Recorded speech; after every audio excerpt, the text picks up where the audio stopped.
Hello and welcome to Tales from the Backlog. My name is Steve Boshear and I will be your storyteller for the evening, which is a title I object to, but I do like to use the titles that each game presents when I do the little name tags.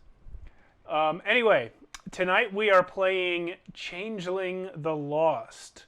We are doing first edition of this game. There is a second edition, which is potentially maybe even the third edition because there was a Changeling the Dreaming before this, which I But understand. that was old world of darkness. Yeah, it was Yes. This is like new world of darkness. spiritual successor sort of situation. Anyway, I've never played this before, and I'm a little loose on what the rules are, but we're gonna do our best. Why don't you guys introduce yourselves, please? That would be me first, I guess, since we do Yeah. in that direction. Yep. Well, hi, I'm Mia. Thank you again, Steve, for having me on your channel over and over again. So very much thank you. Tonight I'll be playing Alima. She is basically kind of like a lioness.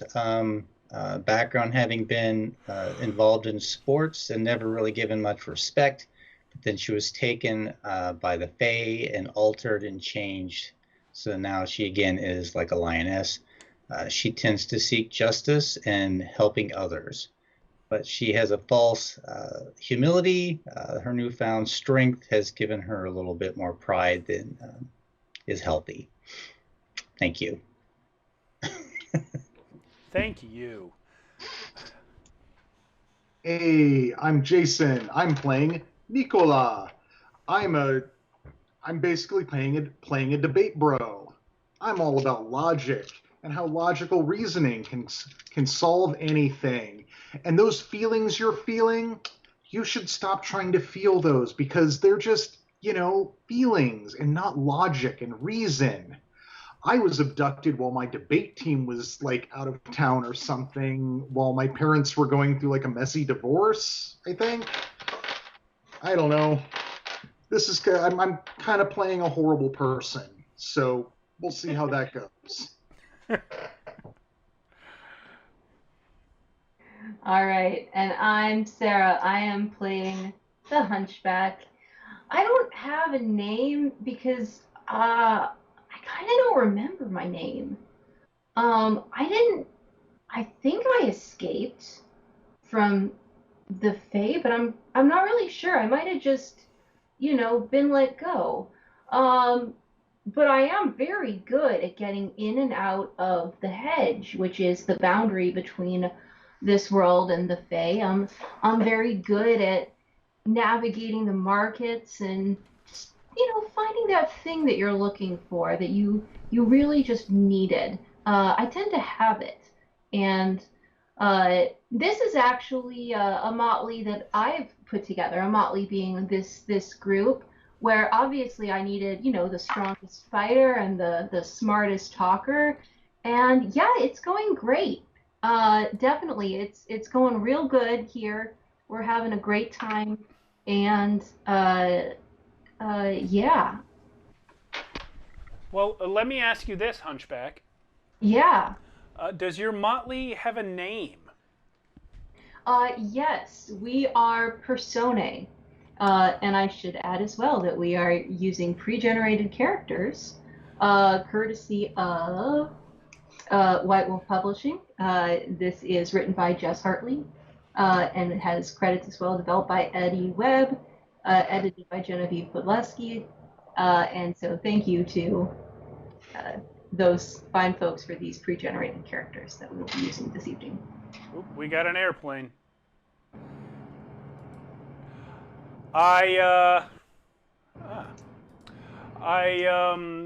wanted to say also we'll be playing a scenario called Dwelling in Darkness, which comes from the Changeling the Lost demo release, which, if I read the beginning part of this booklet correctly, came out before the wide release of the game. So this is probably the oldest published scenario for this game. But we haven't played it, so yay. If you're completely unfamiliar with Changeling the Lost, this is part of the World of Darkness collection of games. And in this context, a changeling is a person who was stolen from their human life, often as a child, sometimes as an adult, and taken away by the true Fae to Arcadia or Fairy, where they lived for some unknown number of years, serving at the whims of their keeper, before eventually escaping and returning to the human world through the hedge, which is the boundary world between Arcadia and the mortal world. Once you have returned, you find that you are no longer what you were. Your old life is not available to you. You are changed in some way, and the world that you left behind may also be changed from what you remember. Perhaps there is another being living in your place. Perhaps it has been decades since your departure. Whatever the case is, you can't go back. But you also have no desire to return to being a slave of the true Fae in Arcadia. So you form these motleys, these found families, and yours is in the great city of Miami. You are part of the freehold of Miami, which is what the sort of community is called. The Changeling community. Jason, is everything all right there? Sorry, keep going. I'm going to be right back. Okay. You are, as I said, in the city of Miami, part of the freehold of Miami. A freehold is the sort of community of changelings that exist in a city. Typically, the freeholds are ruled by the different courts of the Fae. You have typically in America, anyway, you have the 4 seasonal courts of the Fae: winter, summer, spring, and autumn. And seasonally, the rulership of a freehold is meant to change. It's meant to change hands every so often, passing from one season to another. However, something is off here in the freehold of Miami.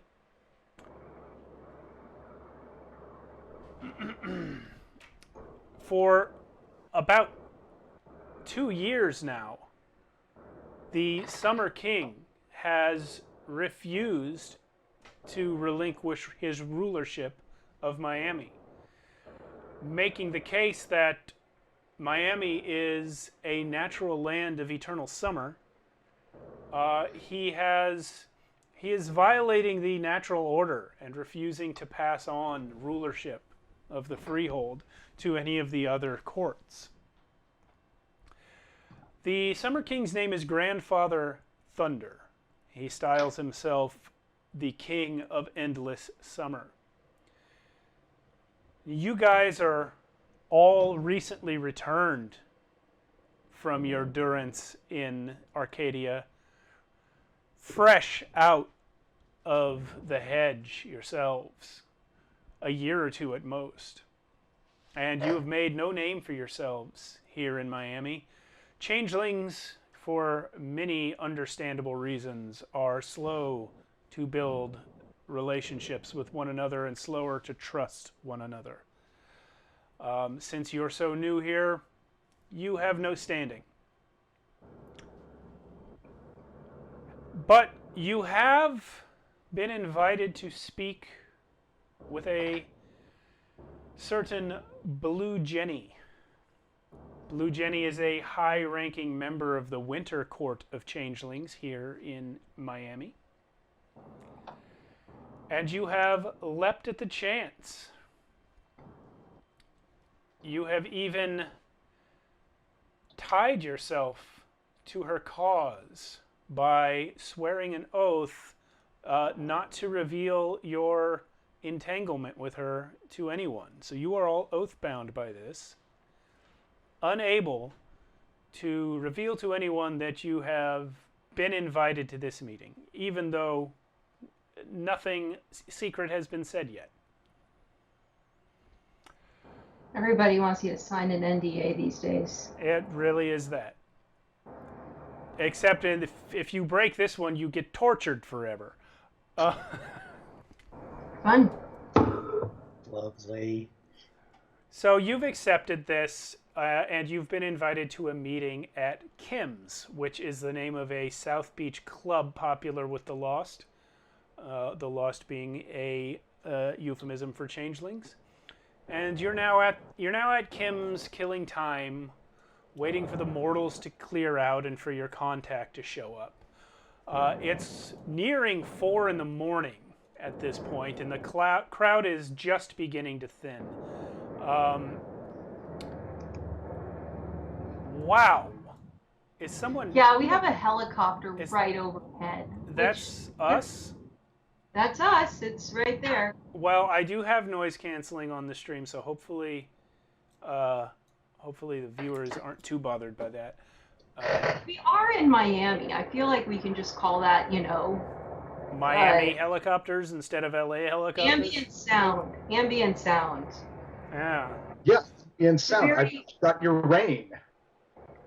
There you go. So,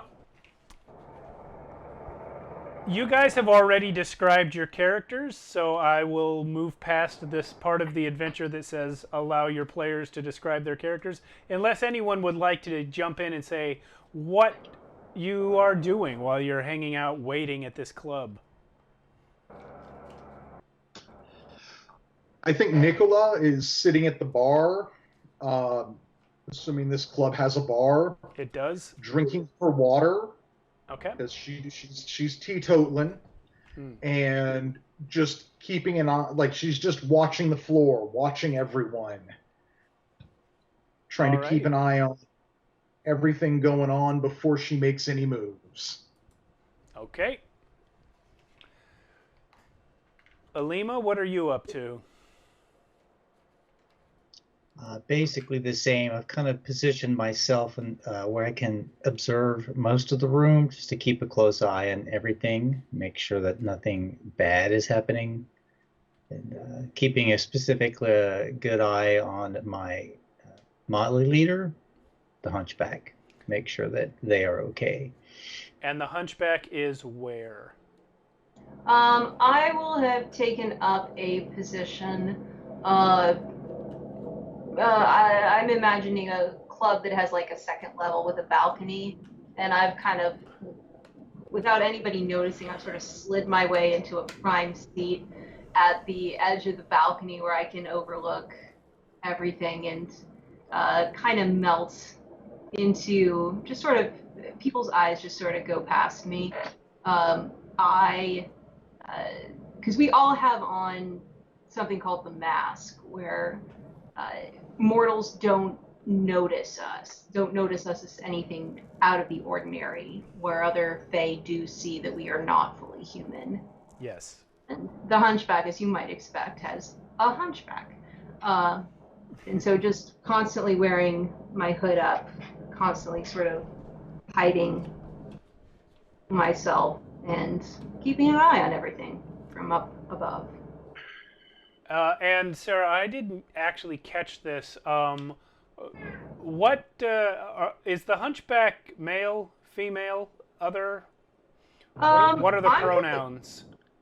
I didn't really decide if I was going to play it, which way I was going to play it. I'll just, I'm going to go with they, them. Okay. So though it has thinned some in the past hour, the crowd inside Kim's is still going strong, even at 4 in the morning.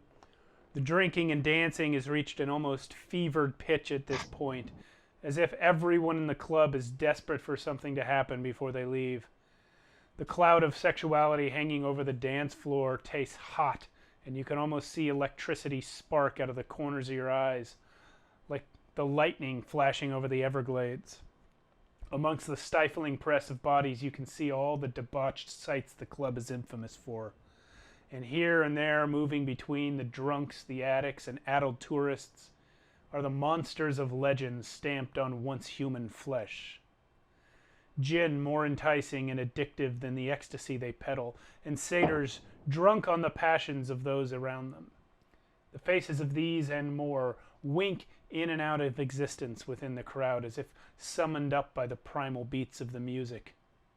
You find yourself looking back on what you can remember of your life before being taken, and realizing that though you can't ever really go back, there are times when you don't miss it so much.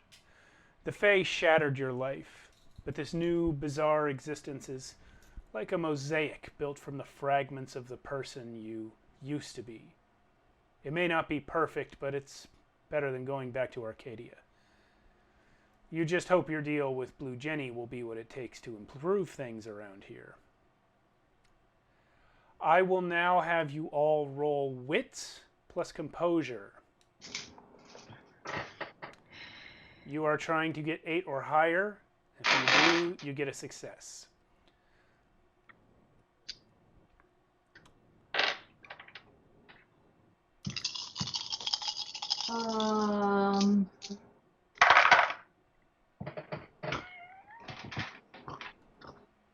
Wits plus composure. I'm so sorry. I'm looking on the character sheet and They're both attributes. Yeah. Wits in the first column. oh, of and course. Sorry, it's composure's the at the top. end. Wits plus composure. Yes. And so how you many have, dice do you roll in the pool? you have 2 wits and 3 composures, so you roll Oh, 5 got dice. it.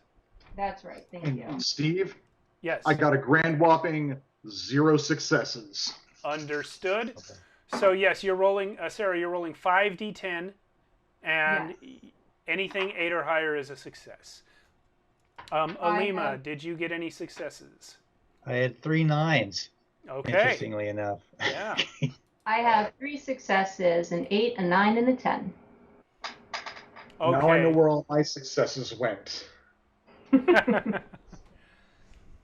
So, Alima, you as you watch the other lost drift among the mortal revelers, one catches your eye.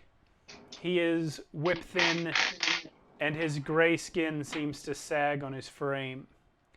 It's Rollo, your contact. He spots you and winds quickly through the crowd. "Meet me at the bar," he says, and slinks off to the hunchback up on the balcony, where he repeats the maneuver, telling you to meet him at the bar, before all of a sudden, out of nowhere, Nicola, you hear his voice at your arm. "Hello." I yelp. And you see your 2 co-Motleyians. I don't want to say friends. Motley mates. Your Motley mates, these 2, approaching as well. Do I recognize him? You do. You all know Rollo as your contact. He's the one you are scheduled to meet tonight. So once you guys are all at the bar, Rollo sort of watches uneasily as you sit down together. With the dwindling numbers in the club, you're now separated from the crowd, and you can get a better look at him. His greasy hair and runny eyes and all his features seem to be melting, almost as if he's trying to escape from something loathsome under his skin. "All right," he says, apparently satisfied that no one is listening in. "I'm going to lead you all to the rendezvous. And you'll get a chance to ask questions, but not here. For now, just shut up and follow me." So he gets up and starts moving away from the bar. I get up and follow. Okay. Do And, you two follow as well? yes, close on the heels of the hunchback. Alrighty. I wait for them to be about halfway out, and then I start following. Okay. So he leads you through the crowd and towards the DJ at the back of the club. He goes around behind the DJ, knocks on the door, and calls out to someone on the other side before opening it. It opens onto an empty staircase that leads down into a basement, and he gestures you to go in ahead of him. I go Okay. confidently. Which of you has the highest intelligence here? I have 2. Probably Okay. Nicola. 2. 3. There you go. Okay, that's what I thought. So Nicola, let's get a intelligence plus wits from you. Alrighty. These.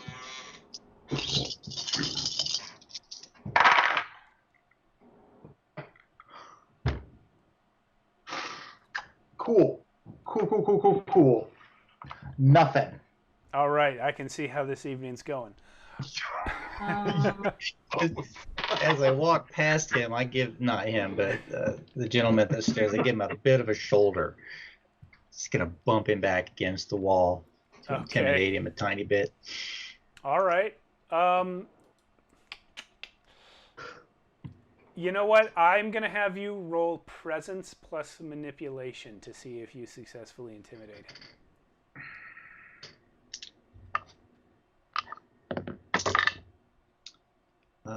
That is a 9. 7, 6, 5. Okay. He does not stand up for himself when you do that. He moves back and sort of shrinks in a little bit as he continues gesturing for you guys to go through ahead of him. I bare my teeth and growl at him just a tiny bit more, just to He's nervous, but he's not drive it home. Yeah, he's not moving away any further. He's already intimidated. So, do I understand rightly that you all went in? Yeah. Yes. Well, I did. I was going to try and get him to go in before me, but apparently Nicola is not that sort of girl, so she is just going right on in. All right. Well, you all go in and down the stairs, which deposit you in what appears to be an old steam tunnel. There are dripping pipes mounted on the walls in a haphazard fashion. The whole place smells of stagnant water and mold. Rollo says, "We're going to follow this for a ways before it spits us out in the hedge. From there, it's just a short walk to Jenny's place." He takes He nods and takes the lead. He hurries off down the tunnel. He seems more at ease, and you catch him reaching up gently to stroke a pressure release valve more than once. Look, now we're away from any die-hard Grandfather Thunder fans. I can answer any questions you might have about all this. You know, coup's not always a straightforward thing.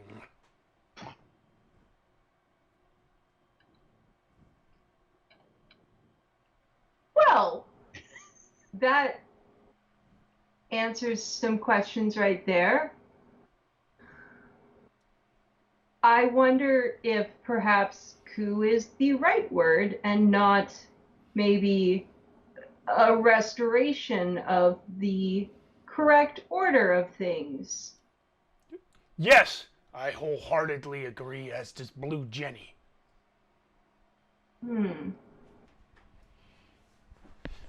Well. Okay. We have quite a walk. You can feel free to ask any questions as we go along. Well, do you know what it is she's going to ask us to do? I'm nobody, really.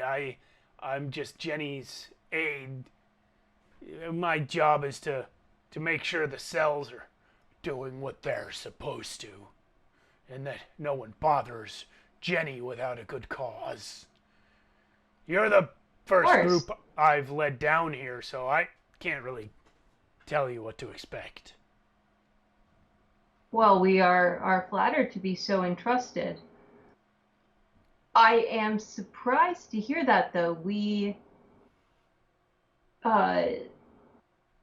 certainly understand the point of view, but this is if there are already established cells committed to the cause, this is indeed our first interaction with Blue Jenny. We are rather flattered but surprised that she would bring us down and so entrust us with this information, though of course we are fully committed to our side of the bargain and would not reveal it for the world.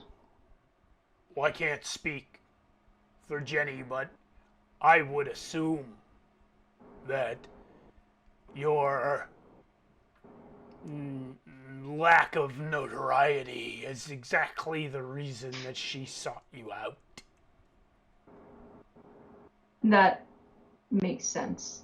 Hey, Joker. Joker's in the chat.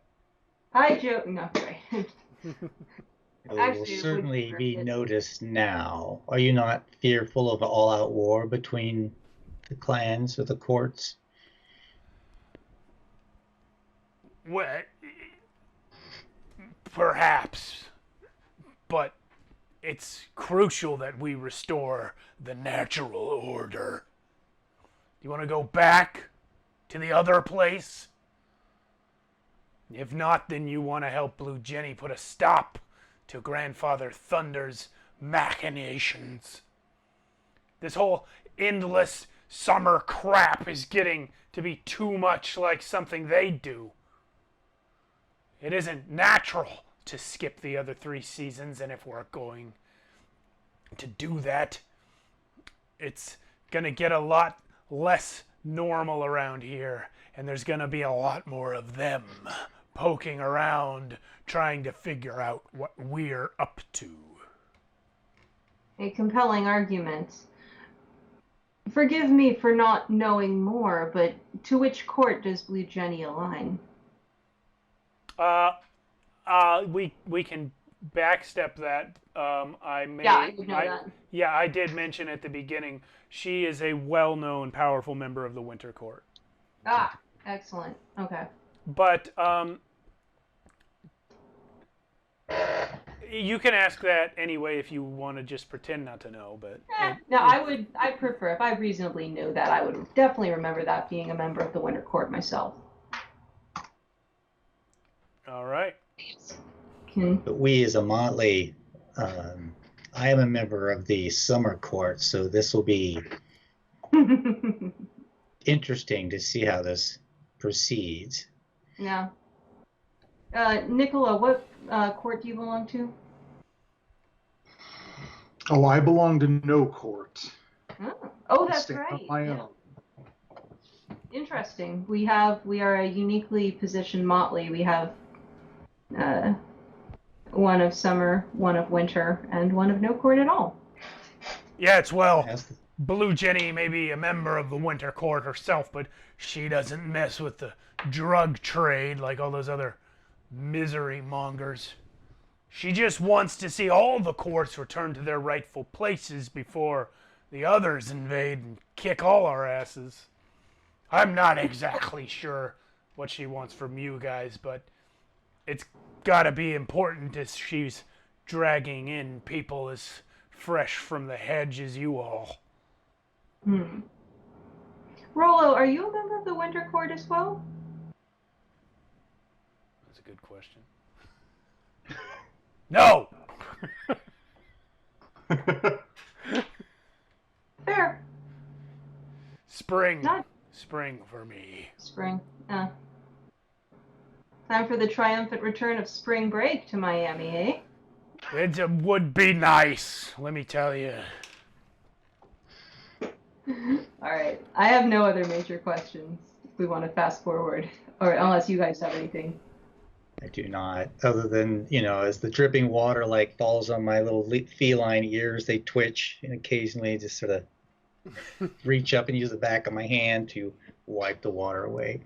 Every time you do something cat-like like that, Rollo kind of moves a little further away from you. As you make your way down the tunnel, everything slowly turns damp and green. Mold covers the floors and the walls, and the copper pipes are more tarnished and corroded. There are sharp valves and releases sprouting from the pipes with greater frequencies.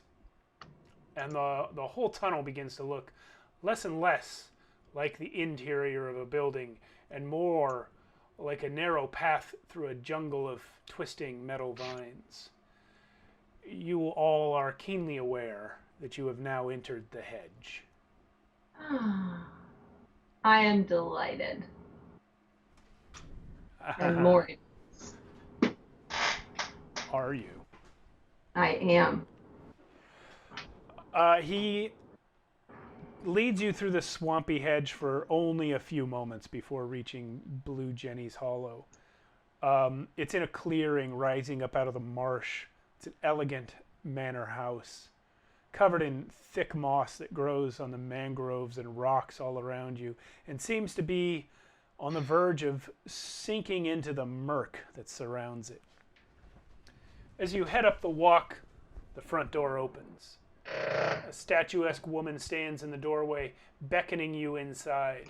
Her blue hair hangs down to the middle of her back and is adorned with what appears to be stylized snowflakes.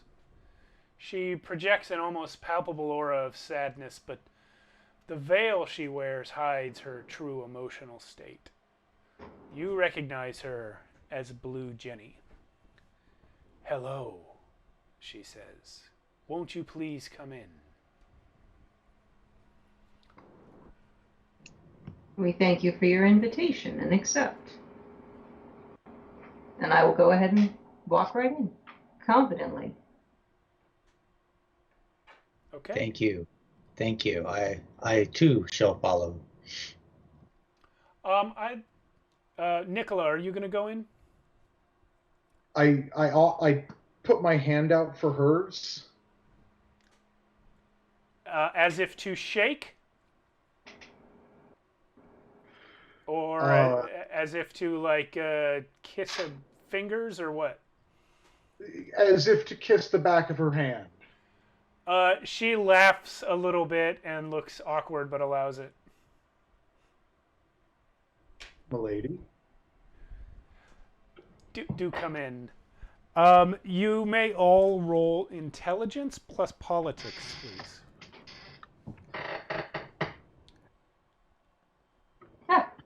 I have no politics. Yeah, that's nothing for me.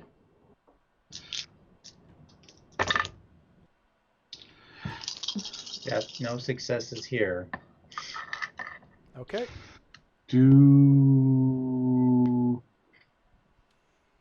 Sorry, I'm trying to look if skill specializations help me with anything here. And I am finding nothing on that. So I'm not going to worry about it. Okay. Because I have a specialization in court intrigue. Oh my goodness. I got one success. Yay! As a matter of fact, Jason, I would have said court intrigue would give you would apply here, but but I don't know what to do with it. You didn't need it.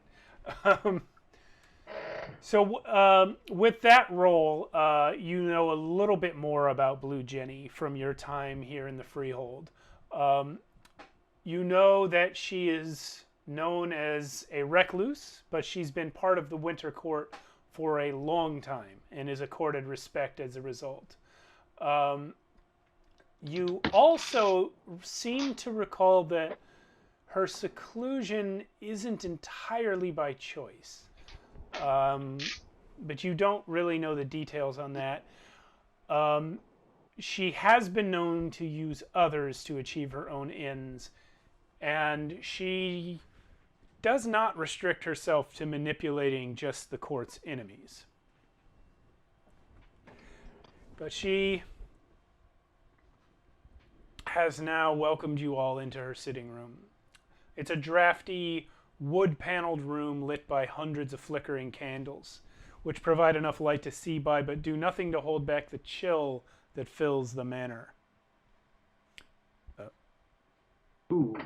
Yes, very chilly. Blue Jenny seems entirely unaffected by the cold as she dismisses Rollo and turns her attention to you. She begins to speak. Thank you all for coming here. I appreciate you answering my call for aid. I will now explain to you my interest in your motley, and I would thank you to allow me to finish before asking questions. Though you all belong to a variety of courts, I do know that each of you is treated somewhat as an outsider because of the brief time that you've spent here amongst the changelings of the human world. I suspect that you resent being treated like new recruits in all of society, and that you might like to have a chance to create a freehold in which you have more of a say. You see, I am old enough to remember the freehold that existed before Grandfather Thunder took over, and I would like to see a return to the cycle of the courts. Not only because it would bring greater power to the Winter Court, but because it would fortify our freehold against the growing number of Fey incursions here in Miami. The ever-changing courts serve as a mystical defense against our keepers. And the Summer Court's refusal to share power is putting the whole freehold in danger of being overrun by the others. Now I warn you, this plan will be very dangerous. And I do want to see myself and the other cells working with us protected from any treachery.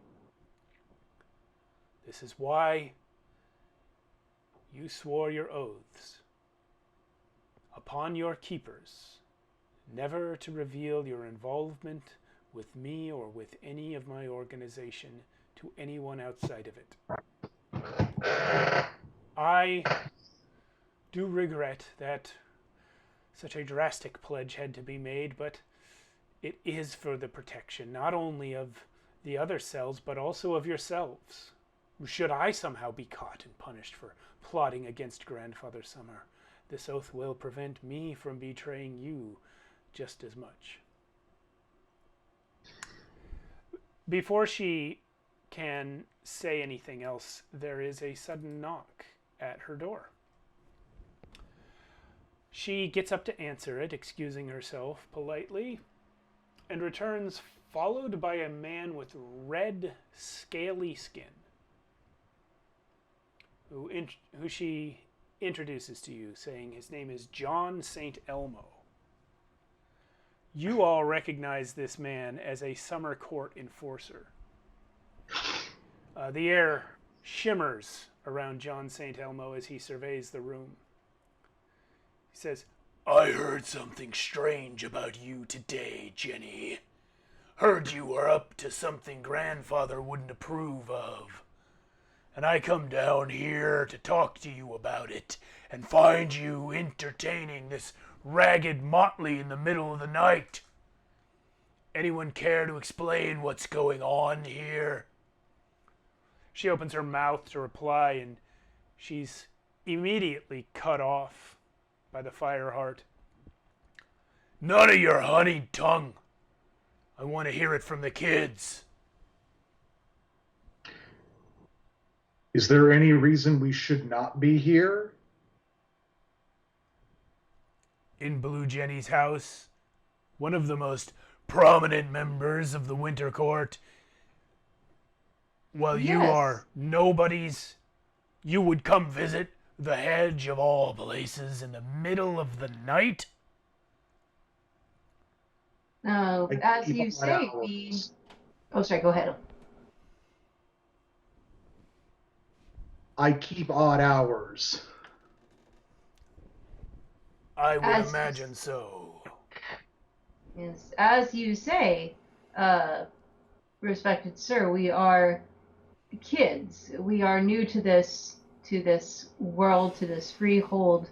I myself am a member of the Winter Court, and a senior member has graciously agreed to sit with us, give us her advice on improving our lot and making new friendships in this wonderful place that we have found ourselves in. The club just closed. Okay, please roll manipulation, and you can add either persuasion or subterfuge to that. Okay. This is gonna be so bad. Okay. I am a member of the Summer Court. I would not do anything against Grandfather Summer. I'm here for the tea. Steve, what did you say? Manipulation plus. Either Persuasion or subterfuge. Yes.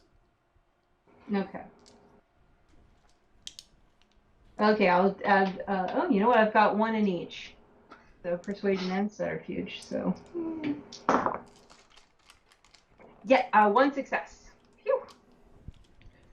Okay. Let's see how John does.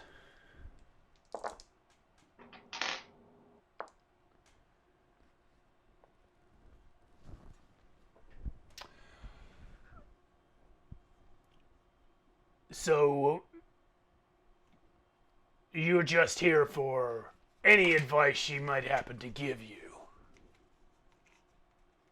at 4 in the morning. Keep odd hours.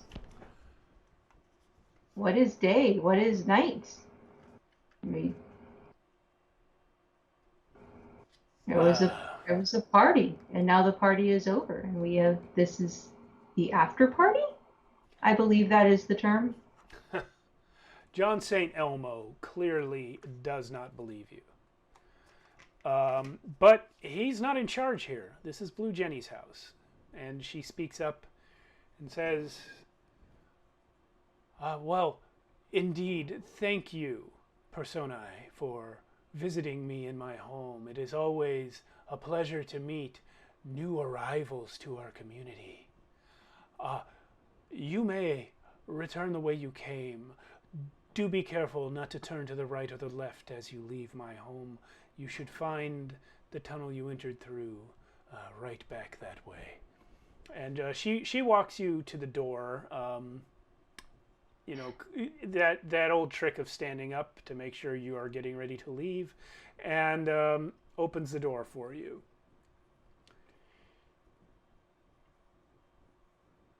Thank you for your valuable time.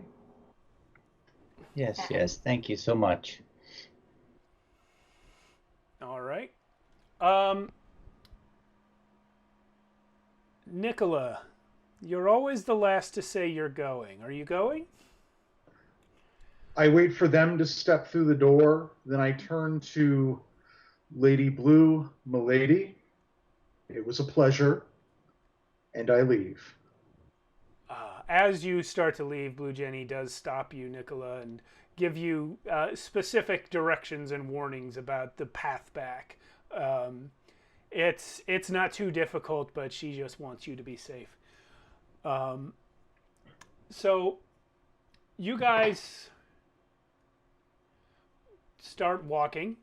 The tunnel back is much the same as it was here, only in reverse, beginning as this fetid green marshland and gradually morphing into a pipe-laden steam tunnel. I will now ask all of you to please roll wits plus composure.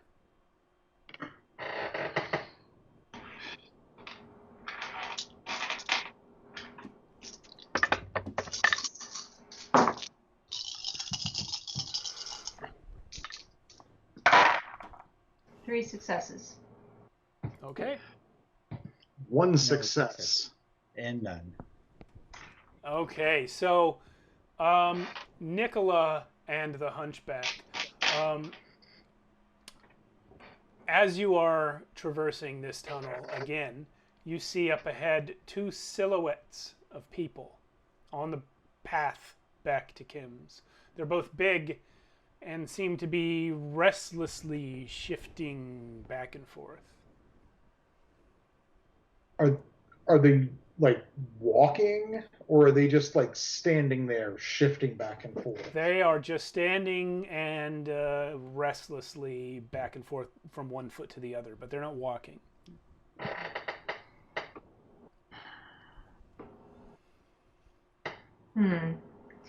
Would this be, have they noticed us yet? Like, are we clearly visible to them as they are to us? It's hard to say, although, you know what? Let me get from you a intelligence. Yeah, let's make it intelligence plus composure. Okay. I'm sorry, intelligence plus wits. Okay.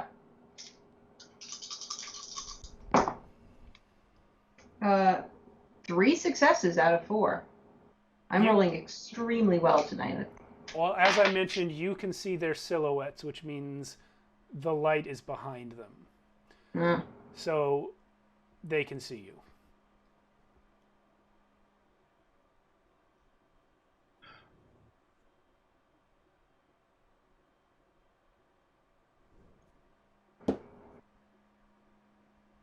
Hello? They don't respond. But they do, well, they don't respond verbally, but they do plant their feet. And the one on the left crosses his arms.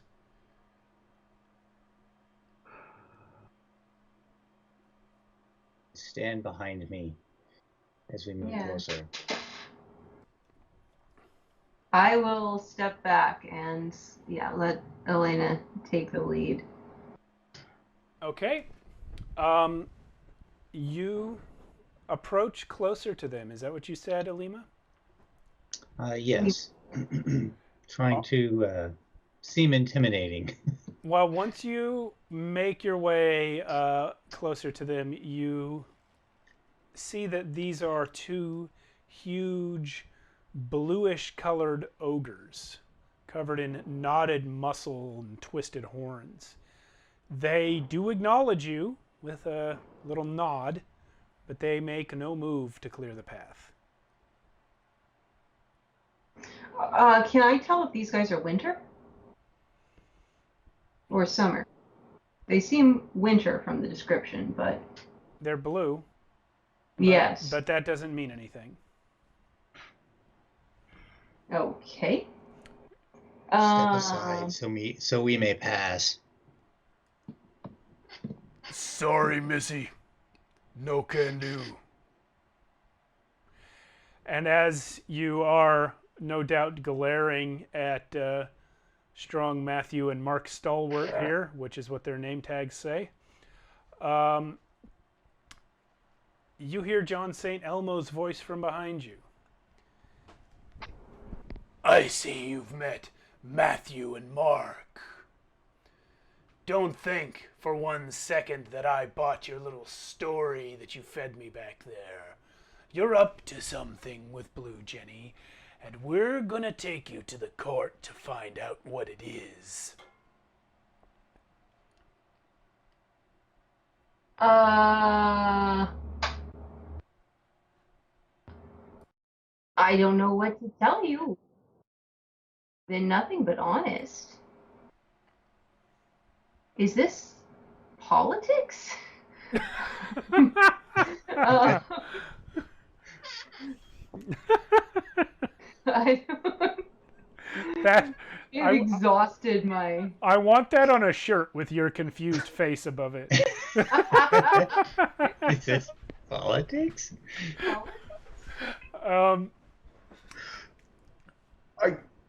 Nicola is going to ask St. Elmo's Fire here, what jurisdiction do you have over us?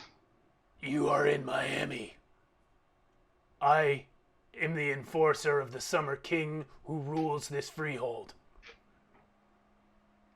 Also, I got Matt and Mark here. Grab 'em, boys. Are we still in the hedge? You are sort of in a gradient between the two. You're in the tunnel. Okay, so it's not like we can like cut through the side. We are trapped. Yes, there are ogres in front of you and John St. Elmo behind you. And he has just ordered strong Matthew and Mark Stalwart to reach out and grab you. Alima's in front. Mm-hmm. So you have a moment to react here, Alima.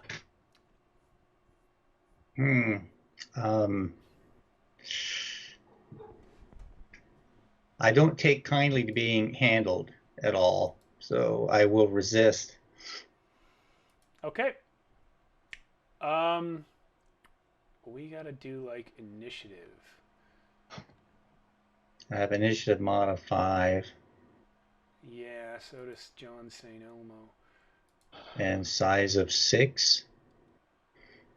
Is that what we do? Initiative plus size? I don't know. Oh no, John's init is 6. Oop, that's not a pencil. None of these things are pencils. Okay. Notepad it is. All right. So based on how the whole rest of the system works, I assume that we just roll the number of dice in the initiative modifier. Let's do that. Okay. I feel like I was just looking at. Yeah, it's like I'm trying to find it here. What's that, Jason? We're going to rule 0 it. Yep. That's right. Well, I know someone who's probably going last. Well, I wouldn't be so sure about that, bud. I got a 10. John St. Elmo got no successes. Then John St. Elmo can join Nicola in no successes. Okay. We're rolling initiative. Is that what we decided on? Yeah. Roll the number of dice in your initiative modifier. Okay. Nicola, how many dice did you roll? 4. All right, then I will put John ahead of you because he rolled 6. What do you got, Hunchback? I got 5 dice and 0 successes. Okay. Then I'll just put you between these two. Yeah. And Alima, what was yours? I rolled a 10, so a success with a 10. You got 1 success there. And let's have these 2 big idiots roll.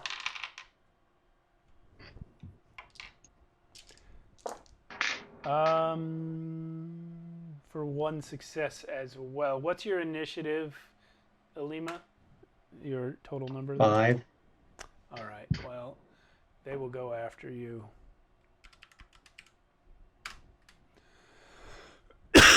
Excuse me. So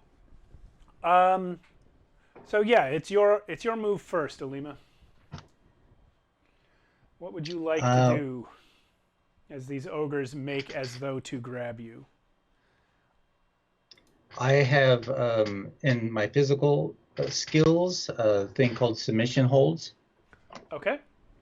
I'd like to grab somebody and put on a submission hold.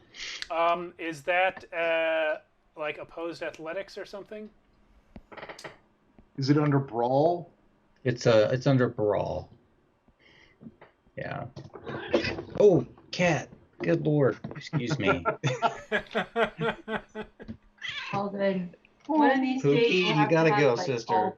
Oh my goodness. She's so I'm the- all sorry. three of us holding cats. I'm the only one that doesn't get constantly assaulted by felines during our game.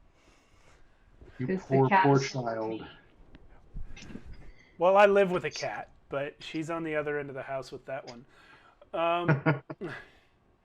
Okay, so I'm looking for your submission hold. So it gives you 4 dice.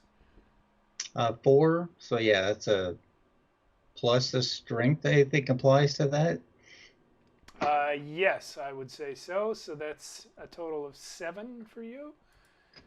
And then these ogres. Wow. They only get 3? Oh, plus their strength. So they also have 7. I will say, just obviously one of them can be submission holded. So this will be Strong Matthew that you are rolling against. And he has achieved 1, 2 successes. I rolled 1 success with a 10. Which I think, don't those get re-rolled? Again, exploding. You get like on another 10. D10. Yeah, Right? I believe that's the case. If you roll max on a die, you roll it again.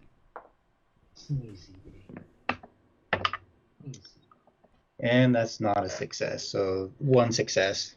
Okay, so I believe that the 2 successes of Strong Matthew means he manages to muscle his way out of your grasp before you can get your submission hold onto him.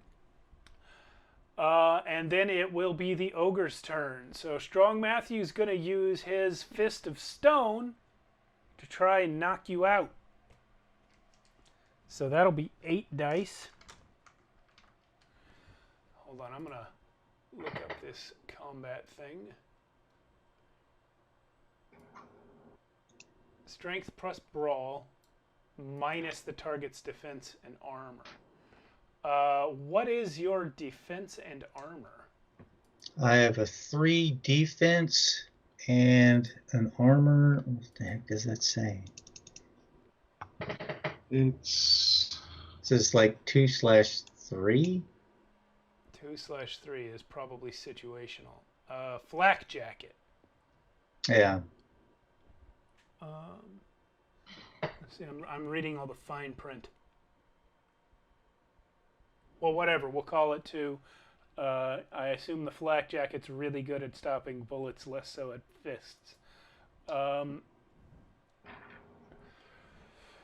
Okay, so your defense is 3, your armor is 2, 3. so minus 5 dice from Strong Matthew's original 8 dice makes it 3.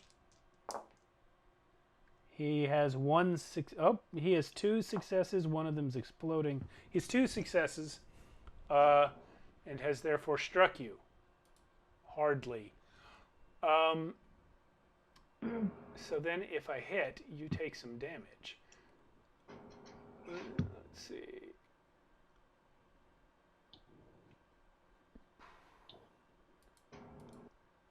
Bashing damage, I would I like. assume. Yeah, he's using his stone fist, which is not explained at all in the stat block.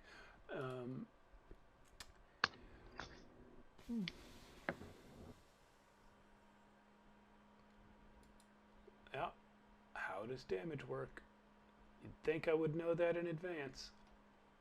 We'll just call it 1 damage. How about that? Tick off a health.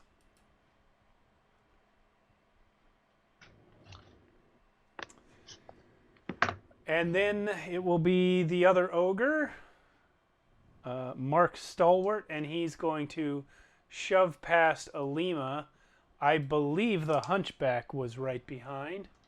Yep. Well, get ready. Mark Stalwart, not having been grappled by Alima, is not going to punch you, but rather try to grapple you, since Okay. their objective is to take you back for questioning. So what is? Let me check how grapple works. That's right here. Strength plus brawl minus opponent's defense for attacker to get a grip on the target. This is how we should have done your chokehold thing. So what is your defense, Hunchback? My defense is 2. Do I add athletics or strength? For this, it's just your defense, and I'm Okay. I'm rolling strength plus brawl minus your defense. So my strength is 4, Oh. my brawl is 4, so I'm rolling 6. Okay.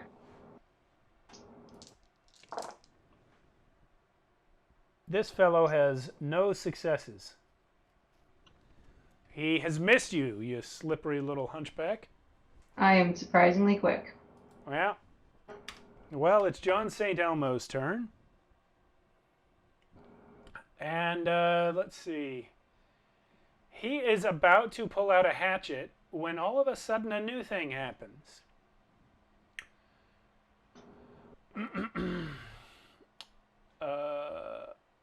Wait, where'd it go? 3 black New thing canceled. We all die. Yeah. Sorry. 3 black gators appear out of nowhere, surging up through the dense thicket of pipes and vines that surround you. These are huge alligator-like creatures that infest the hedge and Miami. They seem more like thick terrors made of salty, cold silt than actual meat animals.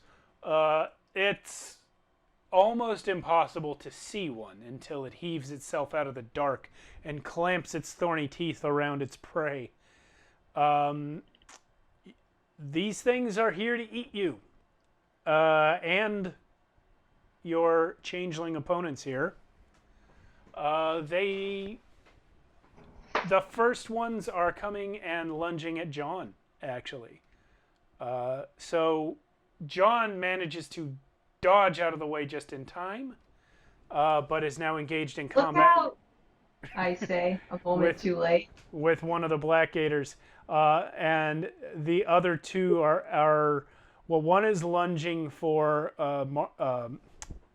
Matt Strong, or Strong Matt, and the other is coming for Alima. No, I'm sorry, the third one is coming for Nicola. Okay. So we're going to, yeah, you heard me. You heard me say 2 things that contradicted each other. Yeah, so let's see. We're going to have this black gator attack Alima. It's going to be strength plus brawl for the bite, minus your defense. Just 3, yeah. Oh no, my defense is 2. Yeah, this one's going for Nicola. So yeah, defense is 2, but it's minus defense and armor. So my defense is 2. Understood. All right, so it's 4 and 4, so it's 6 again. That explodes. 2 successes. And you are hit by this black gator. It has bitten you, Nicola, and you shall take a damage. Ow. Yeah.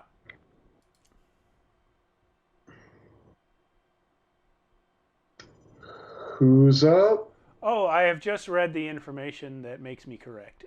Each success equates to a health point of damage inflicted. So I'm sort of correct. So it's 2 damage. So that for was you. 2 damage. Yeah, that was 2 damage. And I don't recall what was done to you, Alima.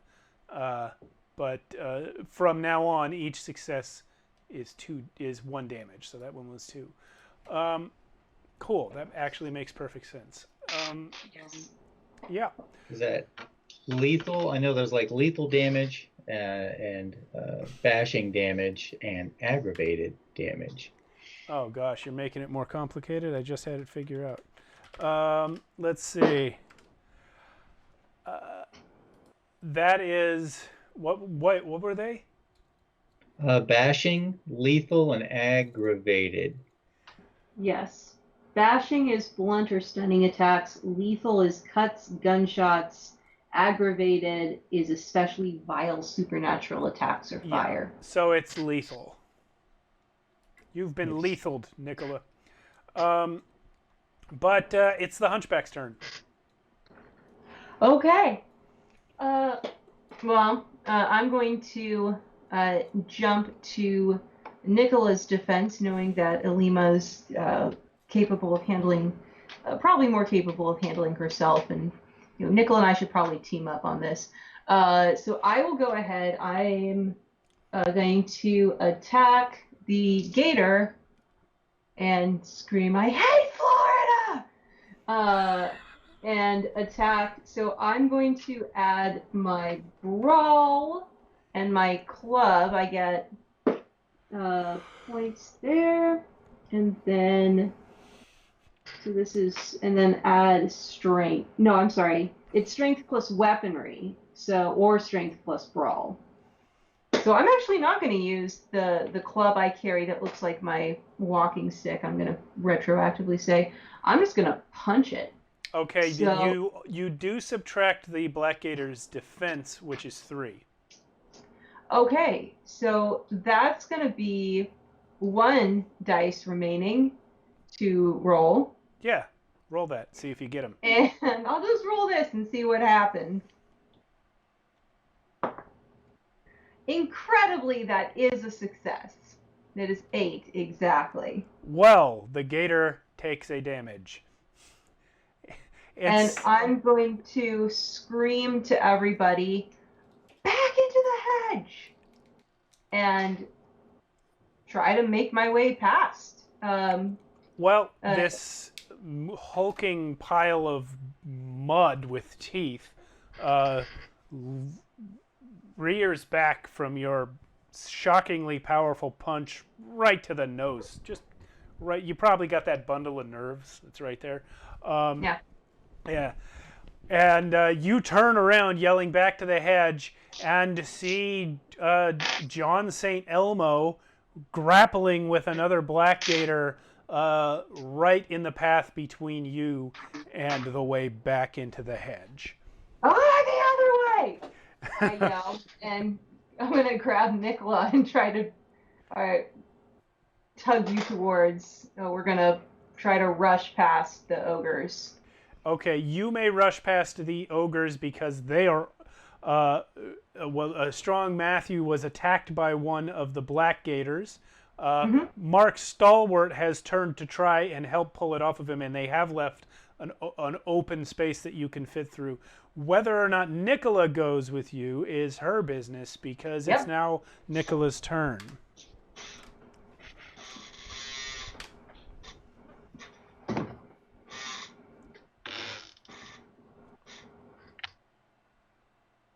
Sorry, I'm trying to decide if I can be kind of spiteful.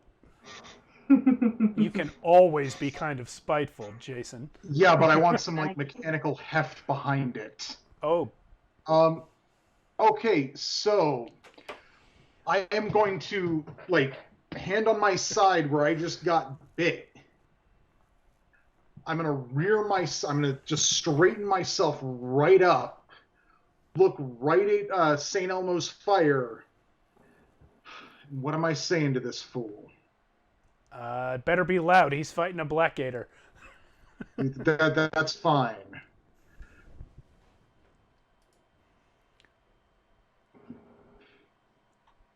I'm a little flushed, so how dare you bring this fate upon me? And how dare you bring this fate upon me? May it turn back upon yourself as well. and I'm attempting to invoke my Fickle Fate contract. Okay, how does that work? Yeah, so I'm spending a glamour. Okay.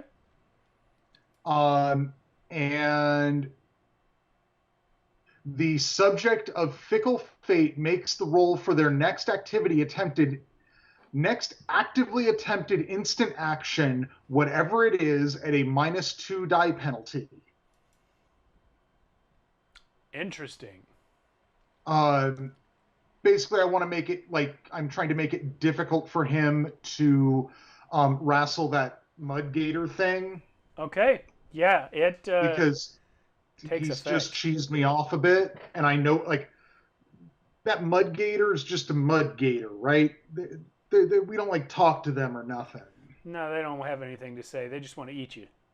Yeah, so if he hadn't stopped us and tried to dick us around. So in my perfectly logical brain, Yeah. I need to hurt him back a little bit.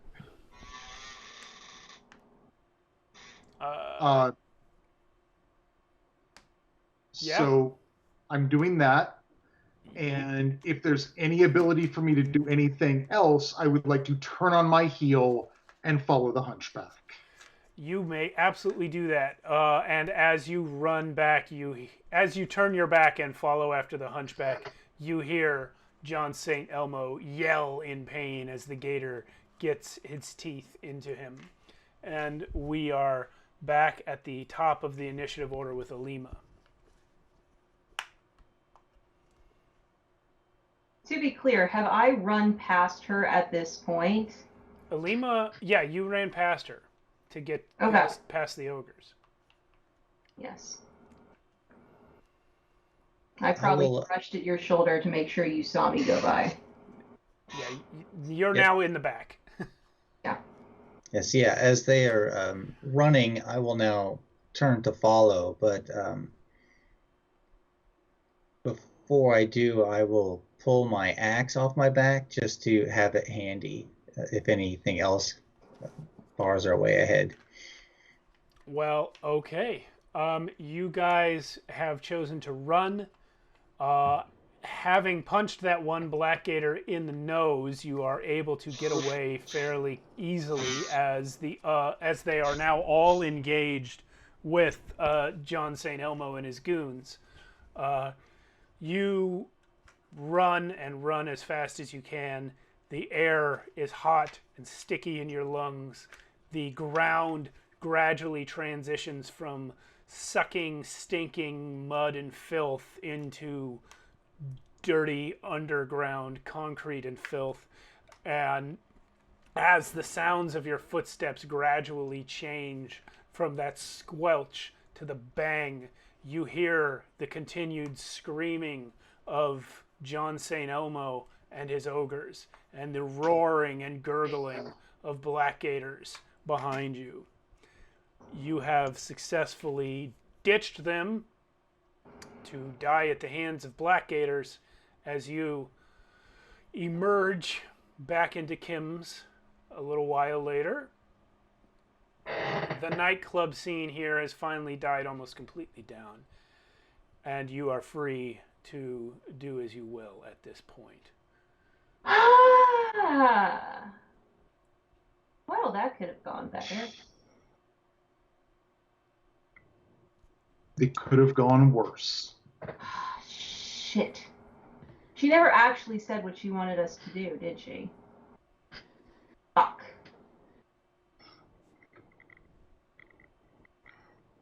Well, abandoning the others in the tunnel may come back to haunt us, but it was safer. So what were we supposed to do? Hopefully they get eaten. Exactly. Nobody wants to get eaten. So you guys at this time are free to leave the club and go home. As the hunchback pointed out, you were not told what to do. You weren't given any instructions. I want to know. I'm saying this to you guys, presumably as we head out. I want to try to get back. You want to try and get This back? is our best. This is the best offer we've had. This is we're not going to get anywhere if we stay neutral. If we don't take a side, if we try to play all sides against each other, we're not well positioned enough for that. I think we should try to get back, but we should try to hear out what it was that Blue Jenny wanted from us. But I'm just one vote in this collective. What do you guys think?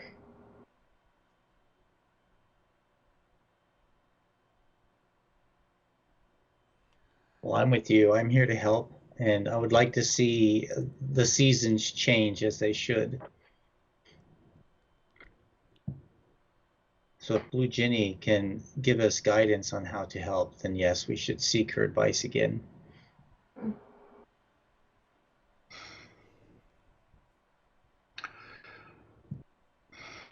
Nicola, you've always got a good grasp on the situation.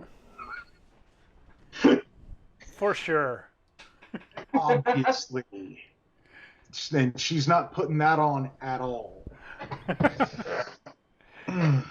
Yes, it would seem logical to find out what she wanted of us. So I have questions. Oh, sorry. Go ahead. Let's hear your question. So I have, as I mentioned, the hedge is my area of strength. It's really what my character is good at. Okay. I have a full 4 in survival in the hedge. Knowing what I know, seeing what I just saw, is it possible for me to, and being somebody who specializes on going into the hedge and harvesting bounty and goblin fruit out of there, would it be possible for me to try to roll to find our own way back to Blue Jenny's Hollow? Well, that leads me into what I was going to say. You guys leave the club tonight. I assume that your suggestion of going back did not mean right now. No. Okay. How long would you like to wait before trying to get back? Well, you guys both took damage, right? We should try to get you healed up. Yeah, I'm a little ouched. I'm okay. I've taken worse in my time fighting in the arena. That's what I'm talking about. Yeah.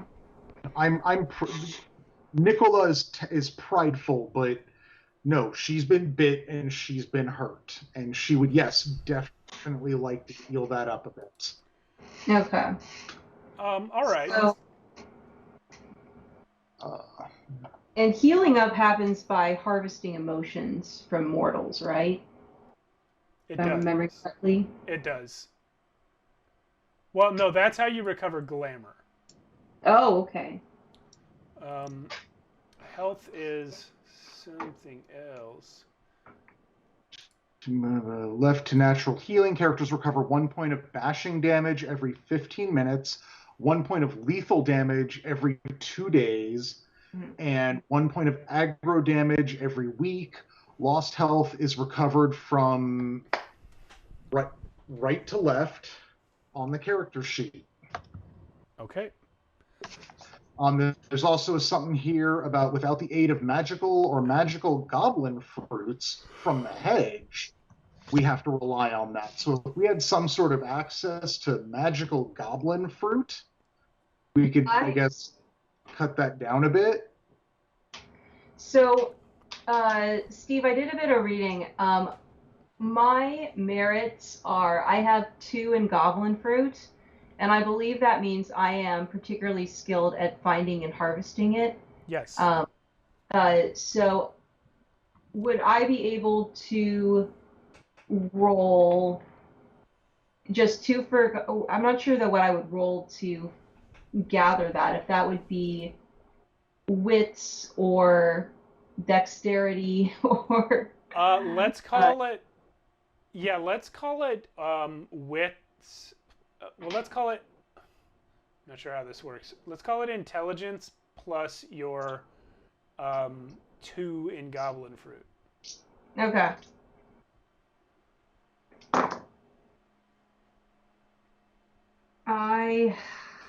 Oh, wait. No. I'm sorry. I have no successes. I have goblin fruit, but none of them are healing.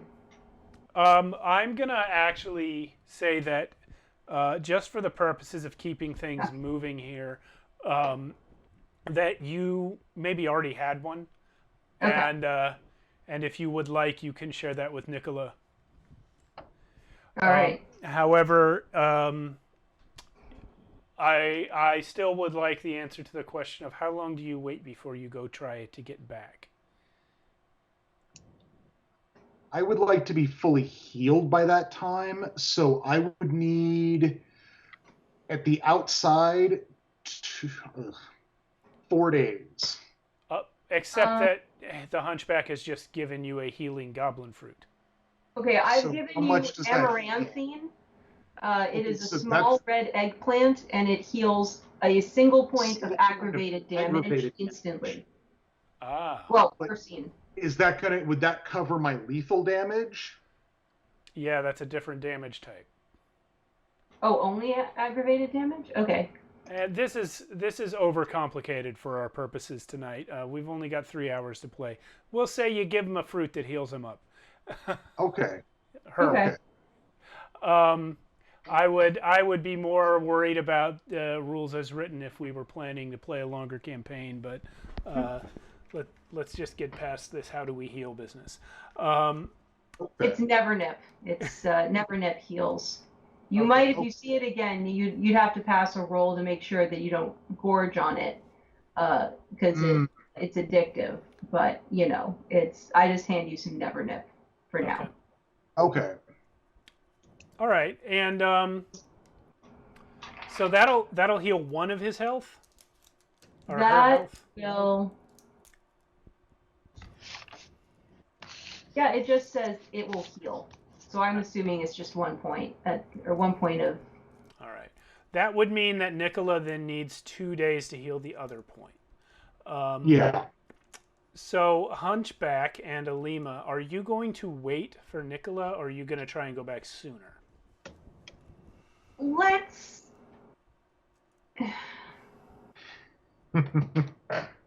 I don't want to wait more than a day. Honestly, I don't want to wait more than a night. Who knows how? I remind you, it was 4 a.m. when the scene started, so Yeah. It's basically early morning, probably just after sunrise by now. Yeah, I say we sleep all day and head back again around, maybe a day and a half, head back around early morning tomorrow. Nicola, do you think you can hang in there? As we go through the hedge, I can try to find us a place. I can try to find us a place. We can go through the hedge. I can try to harvest again on the way through. I will attempt to steel myself against the pain. So you guys wait a day and a half? 24 hours. No. 24 I'll hours? go whenever they're going. I'll still have that one piece of that one mark of damage, lethal damage. Okay. And Alima, you agree to this situation? I defer to the Hunchback. As we all should. I'll just Dr. Smith it a bit. You guys return the following 4 a.m. to Kim's nightclub and go through the door again behind the DJ. Heading I down. would actually like to try to bushwhack our way. Sorry. What was that? I wanted to try to bushwhack our way to the hollow through a different route. It is impossible. It's impossible. Okay. No, the hedge doesn't work that way. If you don't find the same path, you're as good as done for. However, when you go back to that tunnel, it's not there. The tunnel the stairs go down to a steam tunnel that ends in a dead end very shortly. The path to Blue Jenny's is closed. Well, I will go ahead. I'd like to activate one of my contracts, which is Maybe you can do that when we come back. It is time to take okay. our break. All right. Yeah, we'll be back in 10 minutes. It's just around 10 o'clock here, California time. So we will see everyone then. I think Joker's the only one in the chat. He's playing The Witcher. So thanks for listening, I guess, and we'll be back in 10 minutes. All right. Hello. Welcome back. We are still lost. We are still Changeling. And yeah, so when we went to break, the Hunchback was trying to find a way back to Blue Jenny's place. Oh, you finished slaying a griffin. Joker finished slaying a griffin. That's unrelated to our game, but congratulations, Great job, Griffin. Joker. I mean, Joker. Sorry. I hope the griffin didn't win. Yeah, so it could be related to this game, but it isn't. So yeah, Hunchback, you were trying to find a way back to Blue Jenny's place. As I told you just before the break, the tunnel underneath Kim's has sealed up. It is now a perfectly normal underground tunnel under a building that goes nowhere in particular, just dead ends. You were thinking about maybe trying to find another way back there through the hedge from a different route, but of course you've never been to Blue Jenny's by any other route, and the hedge is a notoriously treacherous place to be lost or looking for anything that you don't know how to find it. So you basically have no choice but to wait and see what happens. Thanks to your goblin fruit, Nicola is healed a little early. Well, what would have taken 4 days only takes 2. And wouldn't you know it, 2 days is the amount of time that you all wait before you hear from Rollo.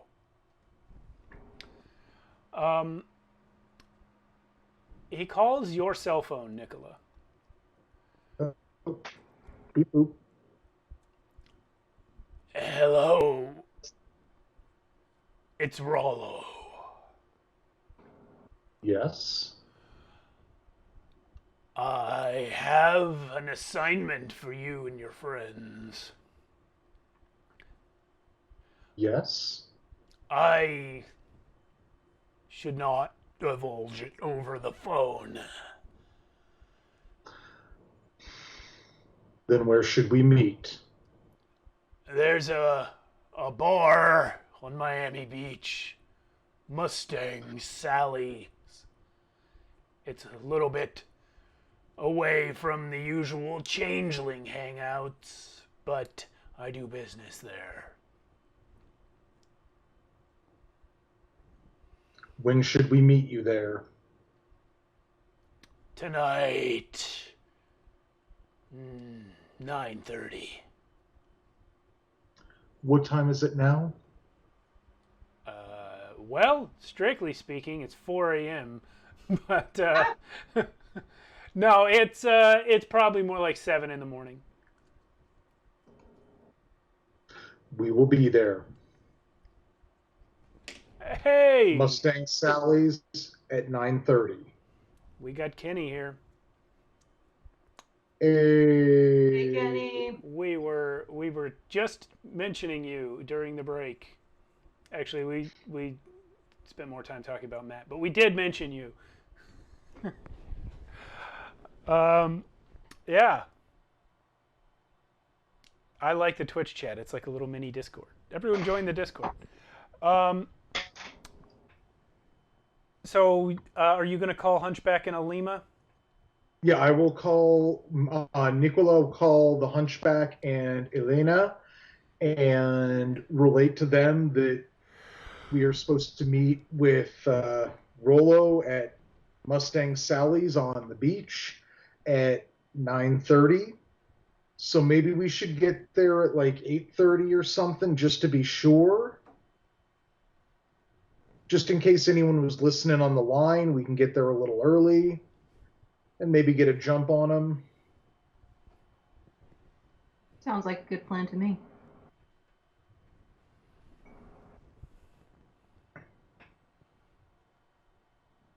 Okay.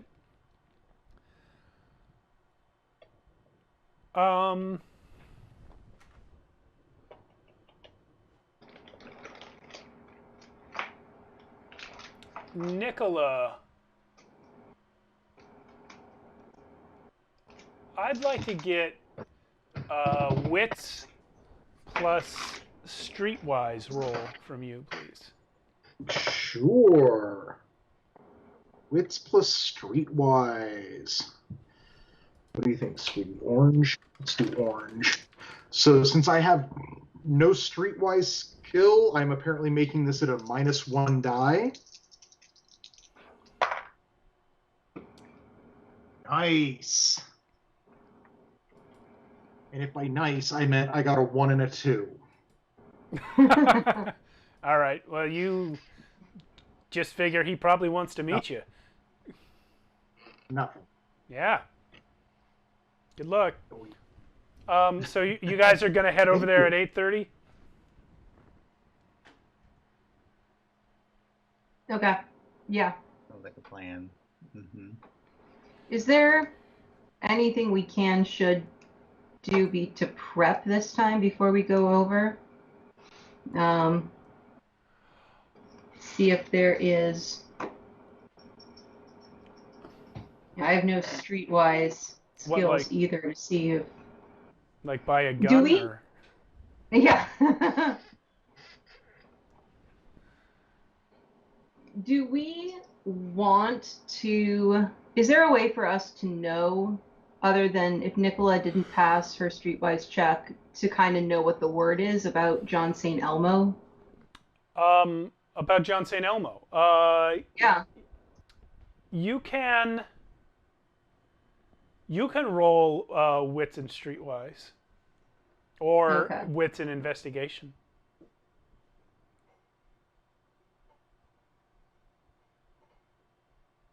Yes, I will roll wits and investigation. Thank you very much. That's a good one for me. Good one for me. I have 2 successes. Okay.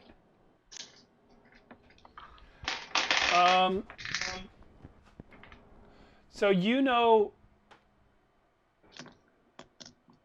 Sorry.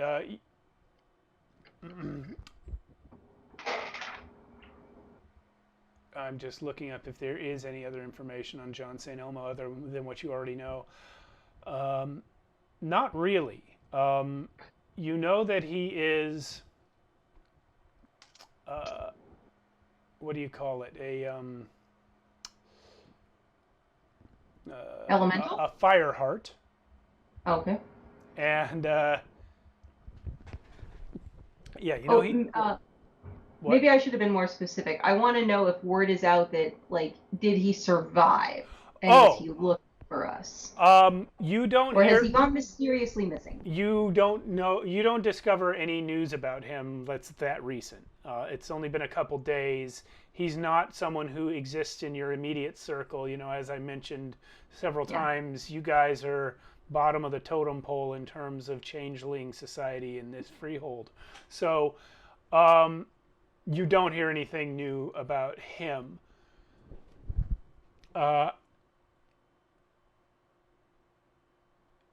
Yeah, but you do know, you know, just general investigation about him. You do know that he is what he said he is. He's an enforcer for the Summer King.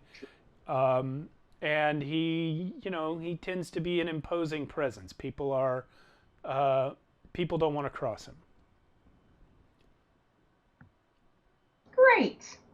Yeah, that would be really silly if you were to cross him. And I would scuttle away. All right, that's it for me in terms of prep. Okay. Let's try this again. Take 2, everybody. Anything from Alima or Nicola before you head to the bar? Apparently not. Nicola's all good to go. Yeah. I mean, what else? What else could she possibly learn? Nicola's just reading comic books over there. What about Alima?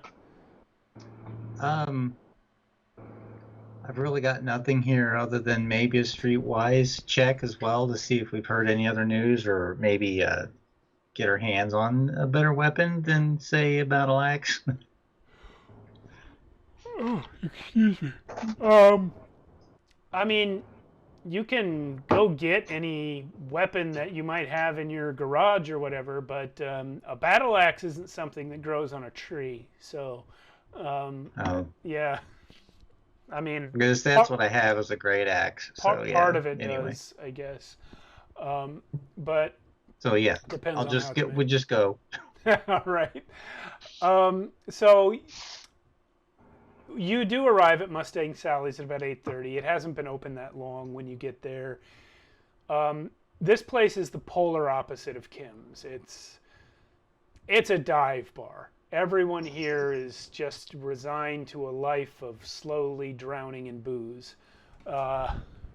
As you walk in, especially you, Alima, the despair hits you like a punch in the gut.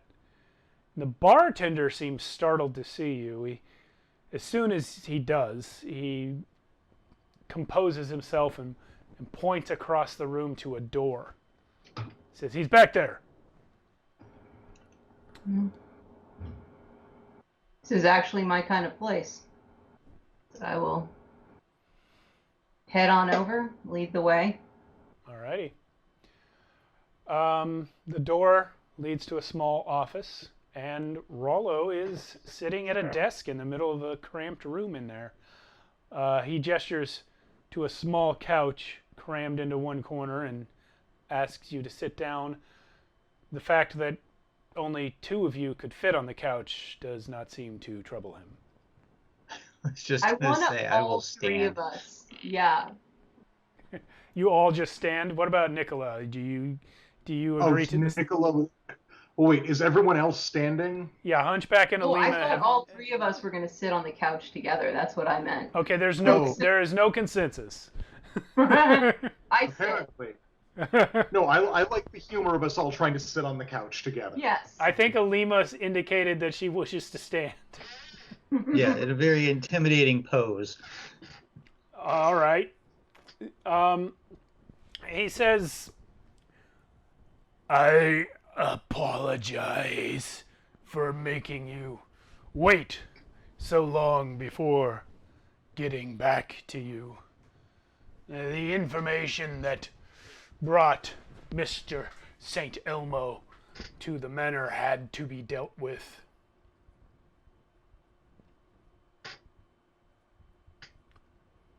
And has it been dealt with? I should say yes. Good. So there's somebody in your organization leaking information.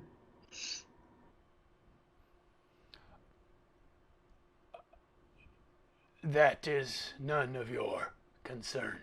As you know, we have all sworn oaths not to reveal our involvement with one another, so a mole or a leak is not something you must worry about. And yet, here we are. Alima,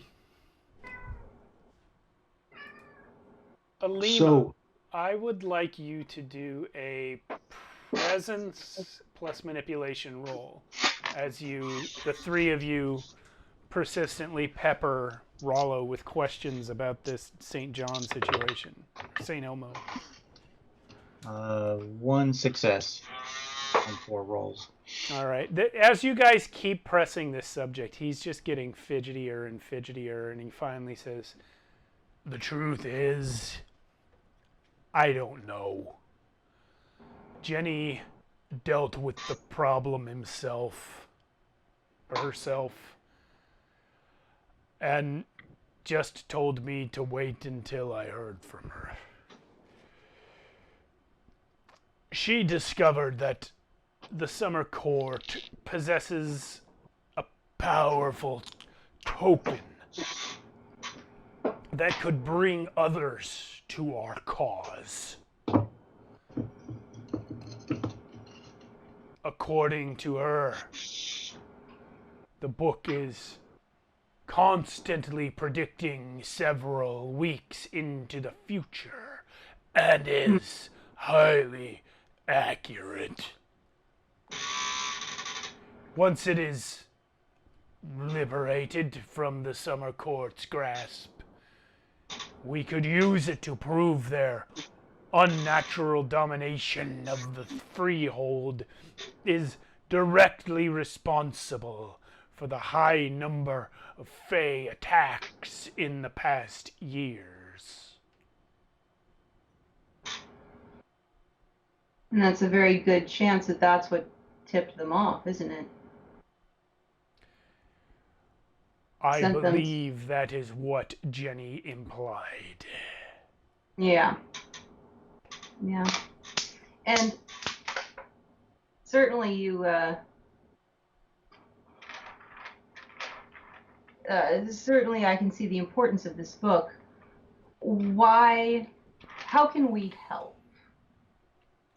And I mean we specifically. You are to recover the book yourselves. It is being safeguarded by Quiet Luke. Of course. He is a member of John St. Elmo's motley. You've already met John himself and his ogre friends. Matthew and Mark. Yes. And this is Luke.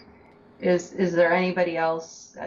Corinthians, Romans, maybe a Malachi? I do not know what you're talking about.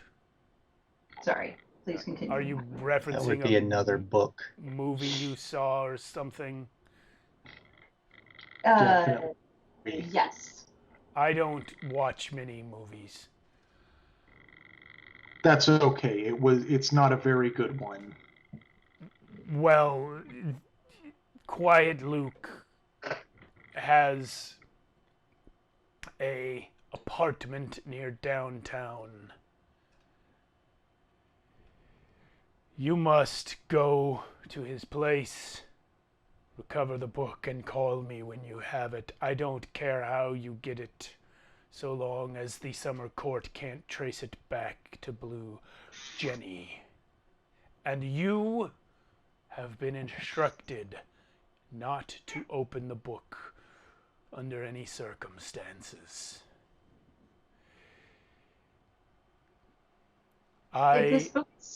Sorry, please continue. I must insist that you swear to me now that you will keep the book shut and locked.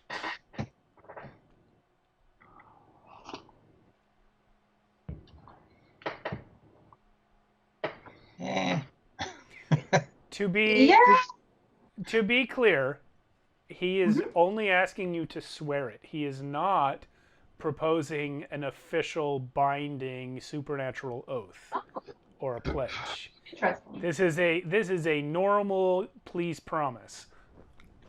Yes, we will keep the book shut. Yeah, that's what I thought. Yes, absolutely. You can.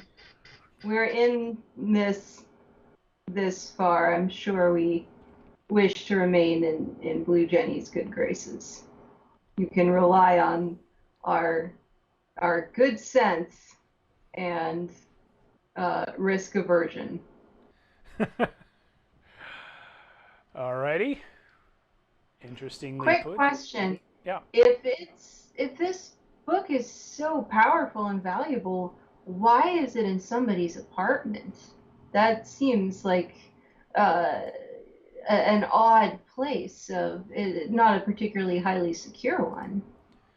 Are there traps? Are there tricks? Is there a reason that this? How is this book defended? I do not know the answer to that. What? Trappy Jenkins. Hello, Trappy Jenkins. Trap! Trap, yeah. Yes. It's a trap.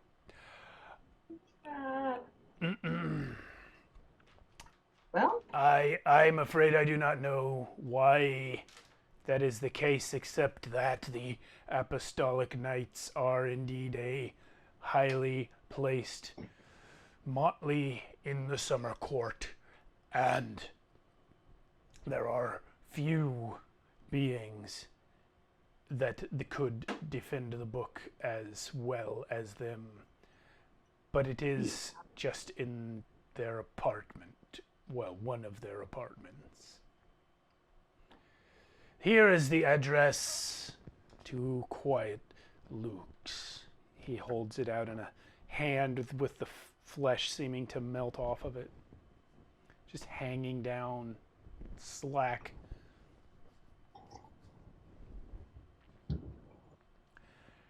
At this point, he goes back to what he was doing, just scribbling notes in a paper illegibly, and ceases to pay attention to you.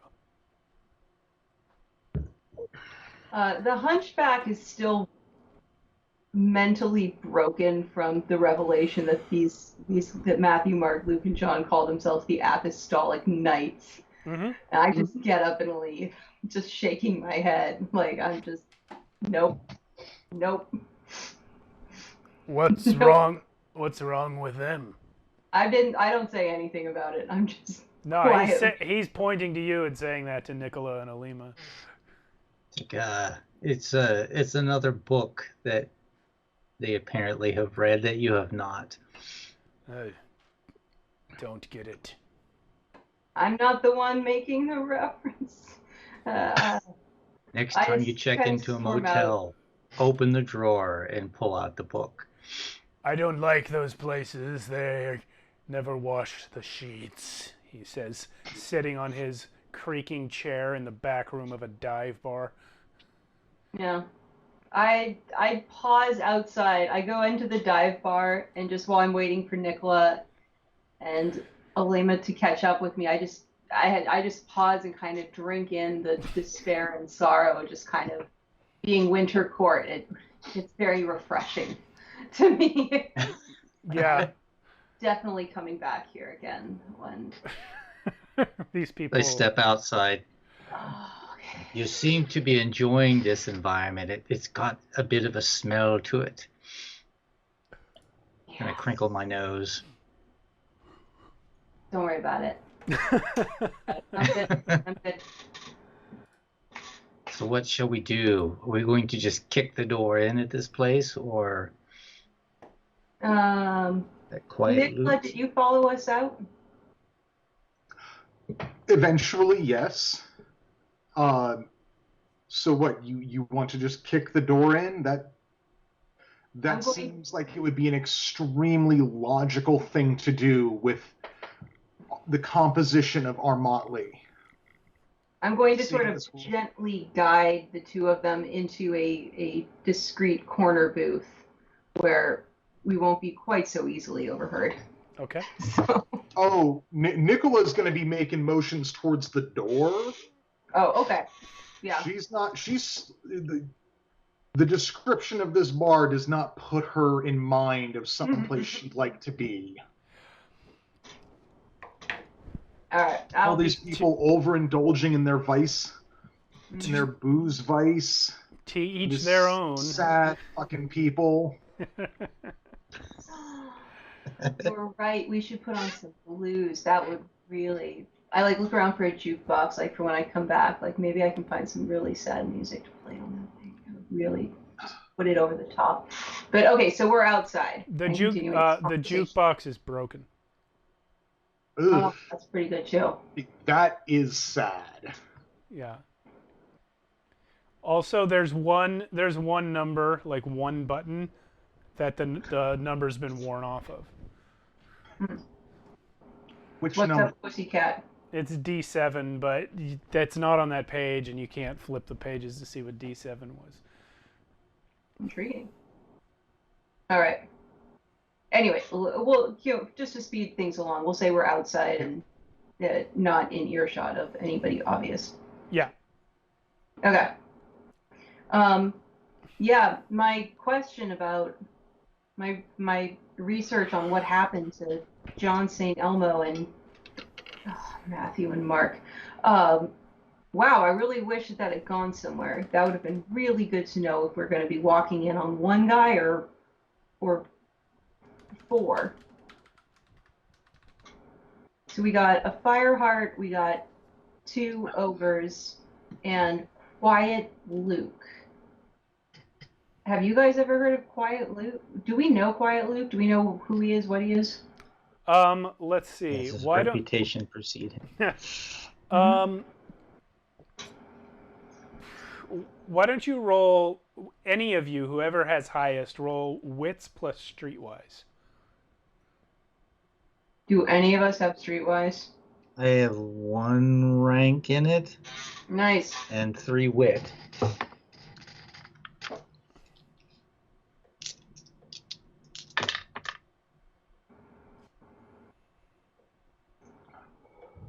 That is no successes. No, you don't. You don't know who Quiet Luke is. No, you hadn't heard of. What was that? If they were someone more involved with like the courtly intrigue or something, I might have a line, but no, not really. Sorry, I got distracted by the chat for a second. But no, you guys hadn't heard of John St. Elmo either. You're just too new around here. People don't tell you about the intrigue very readily.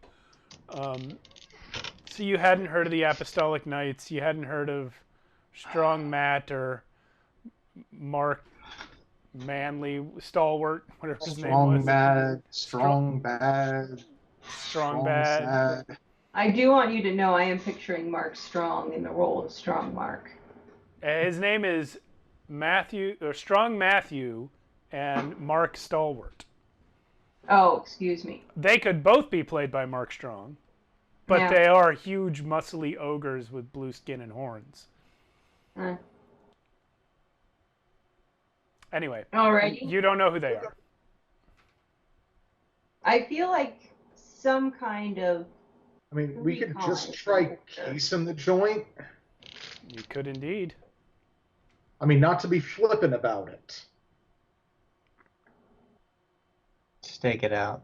Give it a look. I agree. All right. Well, you have the address. You are free to head over there. If you want to case the joint, you can do wits plus streetwise again, or you can choose wits plus stealth to try and sneak around and check it out without being noticed. Okay.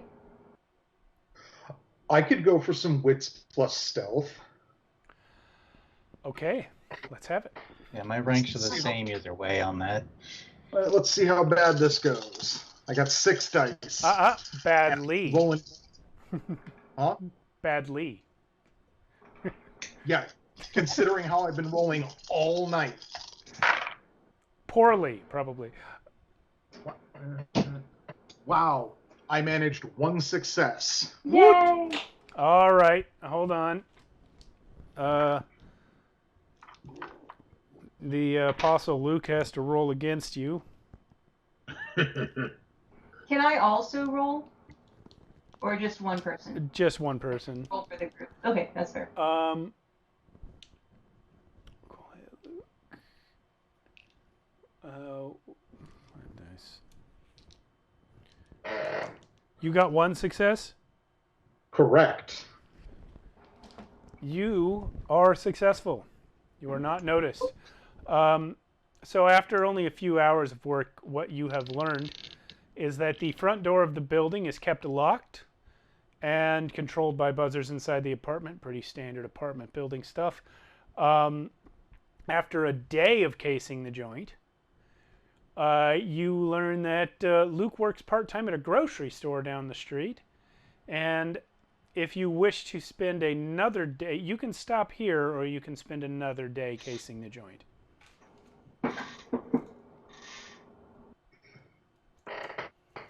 What say Shall you? we go for one more? What's this Luke guy look like? He appears to be, at least from a distance, a middle-aged man with rapidly thinning hair and a stooping posture. One time you caught him a little closer up. He's got dark skin, craggy, wrinkled joints, and his joints appear to be swollen, making him look extremely old.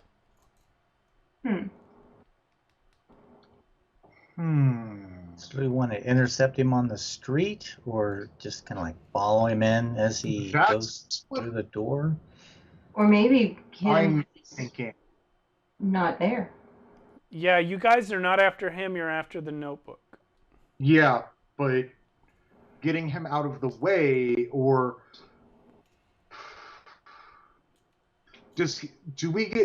are we able to tell if he's like a changeling as well? He's definitely a changeling because he's part of the motley. Okay. You already know that about him.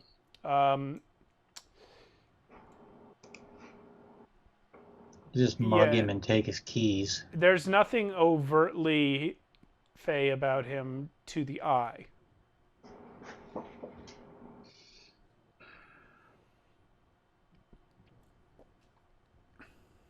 So Lima, I completely understand your desire to punch this guy in the face, but I do think we all want to punch old men. At the opposite end of what I'm looking at.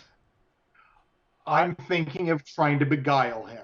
Well, I'm just throwing stuff out there. Back to my earlier question: do you guys want to spend one more day, or do you want to beat the shit out of this guy right now? One more day? Fine, I won't grab him off the street. Yet. Let's just before we decide between beguiling, we have one vote for beguiling, we have one vote for blunt force trauma, we have one vote for let's sneak in while he's not home. So let's give it one more day, see if we find anything else that might indicate what the best path of attack is here. Nicola, your wound is healing fine, I assume, by now. It is. And that string of reason seems logical. Okay. I'm convinced. We should give it another day. Well, waiting another day, you continue to see no one else enter his place. You follow him to the grocery store again, learning that he works there in the early morning shift. There is really no other new information about the apartment except that, and this isn't new information from this last day, obviously, but there is a fire escape around the back that leads up to what you believe to be his apartment based on the numbers on the buzzer.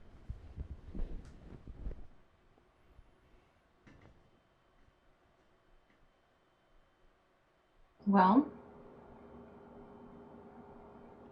my vote is still to try to stealth our way into the apartment when he's not there. We don't know what we're going to find inside. And I think we should, all three of us, go in ready to fight. Who knows? It could be all three of, the other gospels sitting there waiting for us. You never know how many gospels will be inside. Yeah. But what do you guys think? It sounds like a good idea. I'll save my energy until then.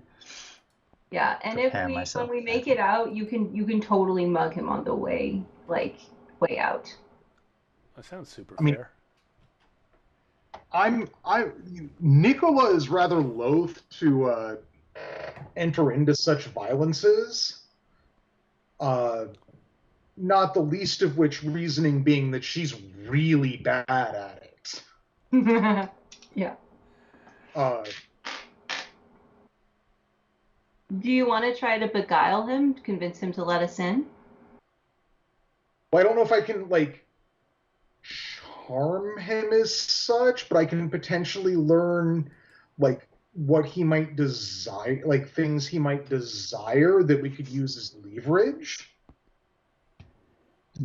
Go to the grocery. What are you thinking?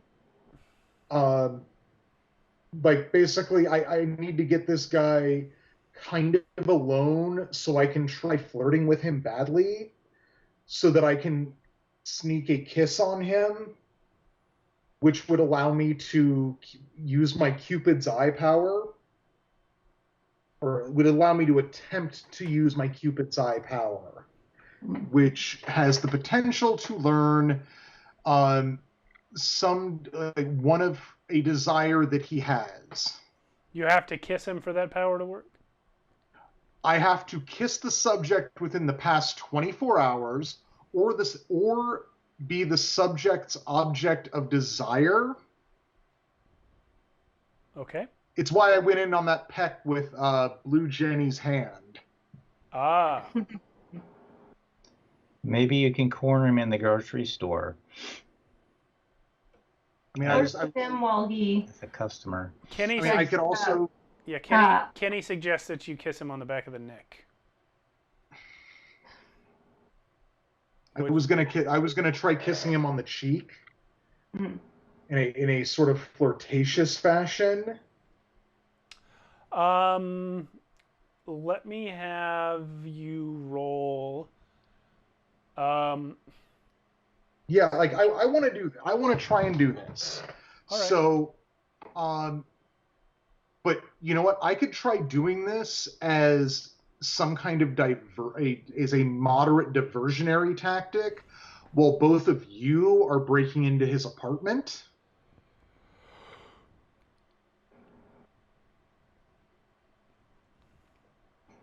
Sure.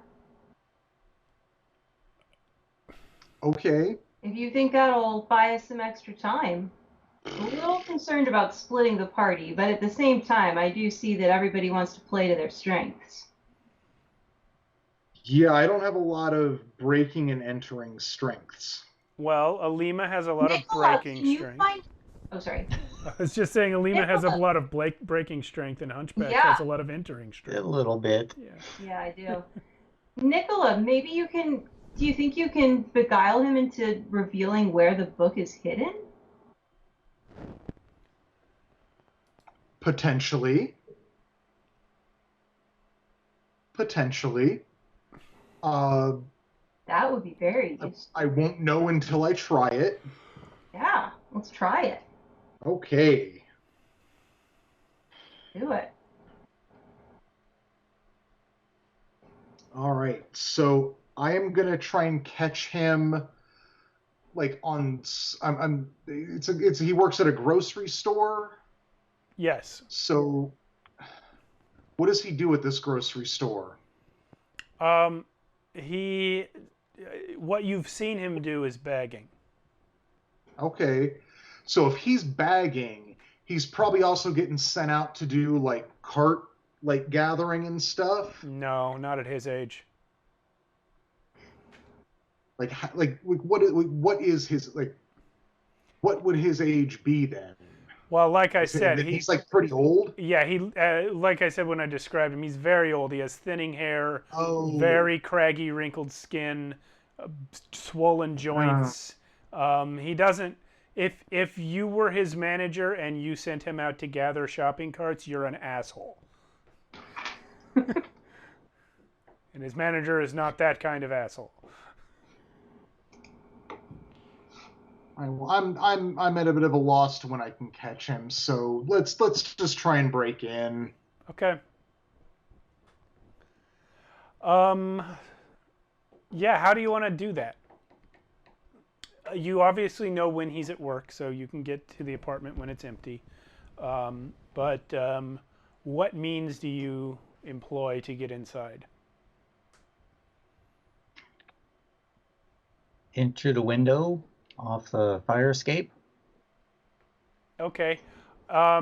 You can do that without difficulty, but that window actually turns out not to go into his apartment, but to the hallway on the floor near his apartment.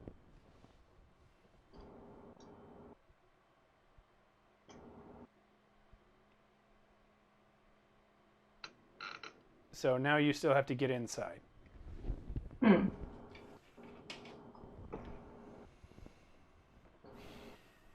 I have an idea. Oh, we got into the hallway outside his apartment. Sorry. Yes. Yes, that's right. I look around. I gesture Elena to the door. This feels like a call for violence. If you want, you know. I mean, You kick I it? have no. I cannot thieve the door. I cannot pick the lock. I could definitely try and kick it in. Okay, roll strength plus. Do you have anything that helps you kick doors? Well, there's that brawl, submission, hold, athletics. Yeah, I would say athletics, unless you had something more specific for this exact thing. But yeah, athletics will work. And strength. Okay. That's fine. An 8. A single 8. Well, it's just an old-ass apartment building, so that door breaks right in. In fact, the door doesn't even, like, break. The lock just gives way. Like, the latch just gives way, and the door pops open. Like, you could close it again. Quick, inside. Like our bathroom here, when it's locked, it doesn't matter at all. If ever I come to visit, Yeah. please remind me of that. I mean, the adults respect the fact that a bathroom door is closed. Children don't always get that. I think our children have mostly gotten it. Our children do now, but that wasn't always the case. Yeah. Now they just like to bang on the door, and it's like being inside a drum. Yeah. So, anyway, this is neither here nor there. Let's talk about our bathroom some more. Yeah, let's. Yeah, so you've kicked in the door. Let's see what you see in there. Luke's studio apartment is almost totally devoid of any sort of furnishing or decoration. There's a folding chair and a card table in the middle of the room, a recliner in one corner, obviously using the wall for support because the chair's so broken. The computer on the card table is running, and there are reams of paper covering virtually every surface. You immediately feel like you found not just a chaotic mess, but some pattern in these papers that you are unable to decipher.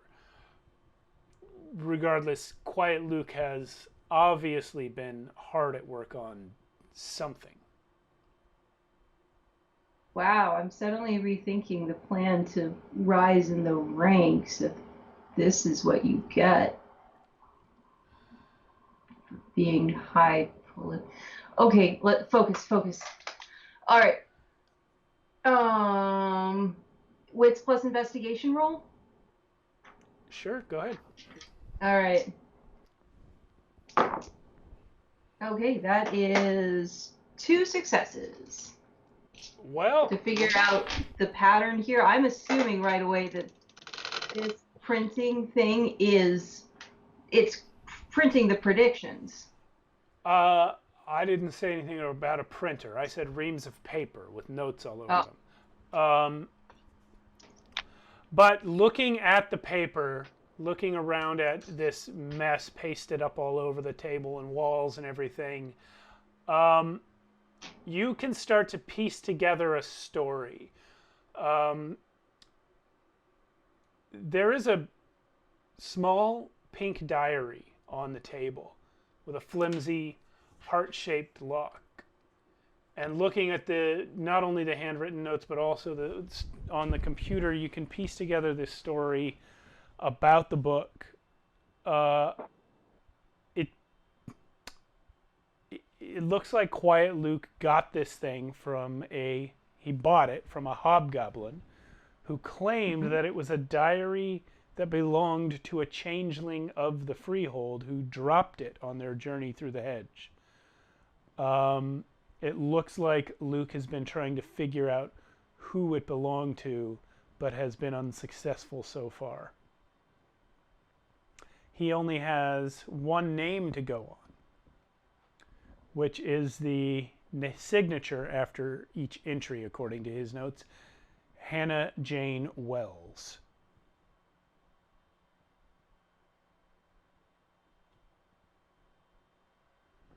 That is all you get.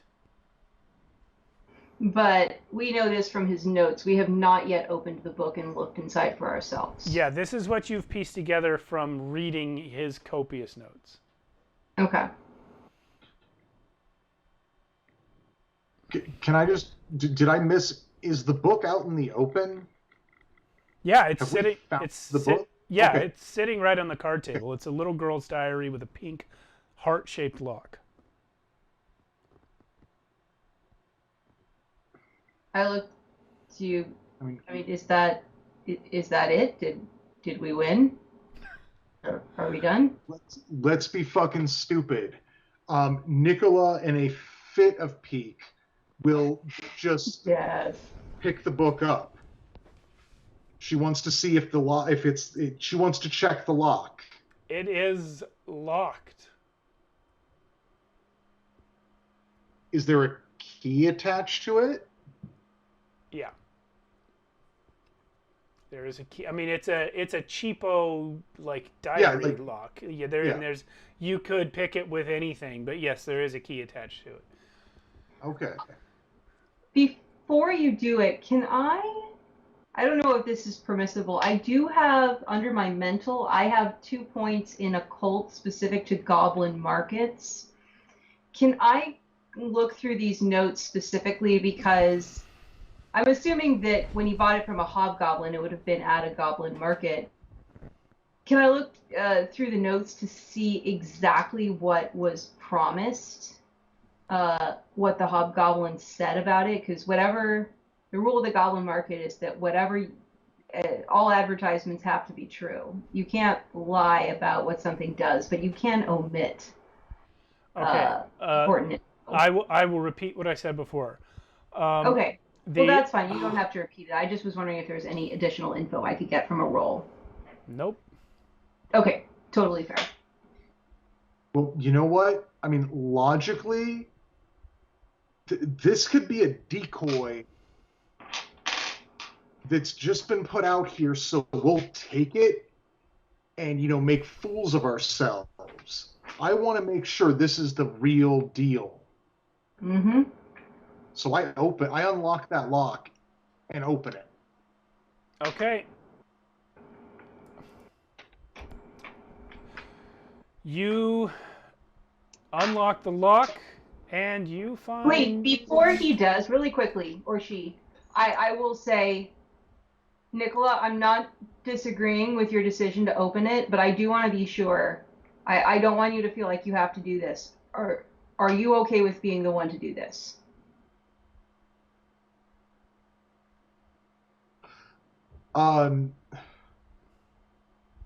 Nicola's going to look at you kind of confused about your concern and your line of reasoning as she unlocks it. Okay. So opening the book and flipping through the pages, you find nothing that seems to be of any supernatural interest at all. It's the diary of a little girl, as the notes suggested, signs her name Hannah Jane Wells. Would you like to spend time reading the entries here, or do you want to leave and do it somewhere else? About how long has it been since we got here? Minutes. I do a quick check down the hallway to see if anybody seems to have noticed or called the cops or anything. You don't see anyone. Okay. So Nicola is going to put that unlocked diary in her coat pocket, Okay. and we should look. We should look around more, see if there's anything else here. Yeah. Again, this is a small studio apartment with almost no furniture. If there was anything else here, it would be in plain view. Well, looking for, holes in the floorboards or, mysterious packages in the freezer. Okay, yeah, you can go through the fridge and the freezer. You don't find any mysterious packages. There are no holes in the floorboards. In fact, it's old ready carpet that cannot be easily pulled up. There's nothing in the toilet tank. Nothing. Is there a bed? There is a pallet of blankets in one corner. Nothing hidden in a vent. You're hard pressed to find a vent.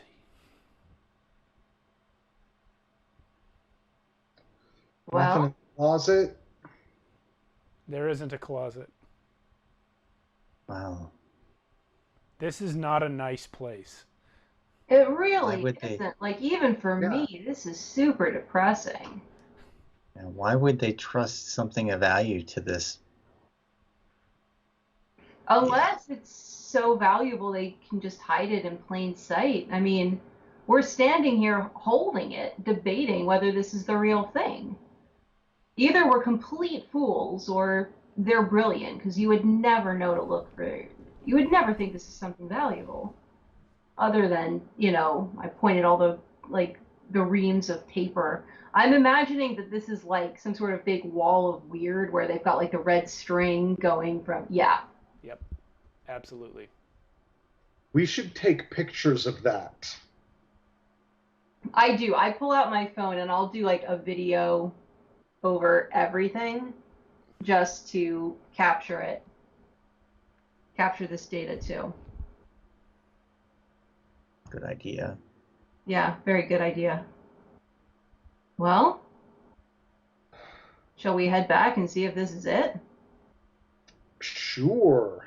Well, I haven't got much else to do. Covered Jane bases.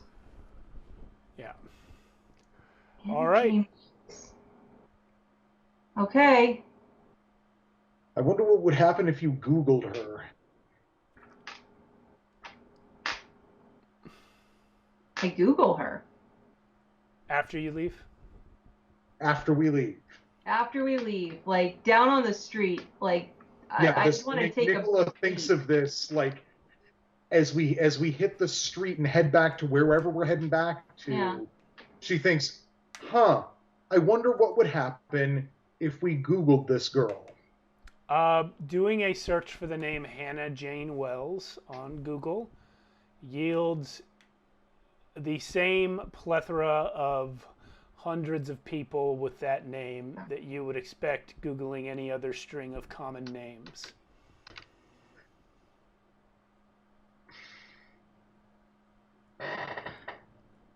Do either of you have any kind of computer skill? No, but I do have Goblin Market skill. No. You have now left the apartment, so if you want to spend a little more time reading the book itself, that's probably a lot safer now. Yeah, I'm also thinking, bring it with us. I want to start detouring us towards the nearest Goblin Market and see if I can, or at least the closest one that I know is running, which I'm sure there's not that many. See if we can maybe find somebody who can get this appraised. Okay. Well, we already know. We already know it is worth something. Supposedly, to our people. Yeah. Or the people who want stuff from us. Yeah. So what you discover reading the book a little more is that Hannah Jane Wells is 8.5, and she wants to live on a horse ranch someday. She sometimes pretends she's a princess, especially when her parents fight, but she is old enough to realize that it is just pretend. And the final entry in the diary is from the day before her 9th birthday. Which says that she's excited for her 9th birthday, and oh, yeah, and she wishes she had a pony. Nothing of particular interest except for the fact that that is the final entry. Yeah. So your instructions were to call Rollo when you had the book. Are you saying that you are going to not do that and go to a goblin market instead? How close would that be? Like, if it's within a couple hours, because we've already spent 3 days casing the joint. Let me see. 6 days for the next one. Oh, this is driving me crazy, and me in particular, because this is one of my character's things. It's just this obsessive need to this feel like I'm missing something. What do you guys think? Should we just call him and tell him quickly now before? Storyteller, but how many pages are in this book? Oh, I don't know. I mean, the all of the paper, like including the blank ones. Let's leave the blank ones out for now. 20. We'll say 20. 20? Yeah. That's not bad. Very slim. I look again at the video I took of the wall of weird, and I'm squinting at it really hard because the only other thing in that apartment that could possibly have been the book was this peculiar thing that he's spun out around it, and I am looking for a pattern. Can I roll investigation? Sure. All right. Wits plus investigation, I assume, right? Yes. You have 2 successes. You learn nothing new. There must be something magical about this that we're just not seeing. Yeah. I certainly have no knowledge of these things. All right. I mean, I'm pretty smart and logical, but I'm more of a talker than a thinker. Okay. Yeah. So before we call Rollo, I want to take my phone and I want to take a picture of each journal entry. Fair enough. Easily done. Yeah. All right. And then I'm going to close the book, lock it, put it back in my coat pocket, and call Rollo up. Yeah. Like beep boop boop boop. Hello. Rollo, this is Nicola. We have the diary. A diary. What? That's what you wanted, right?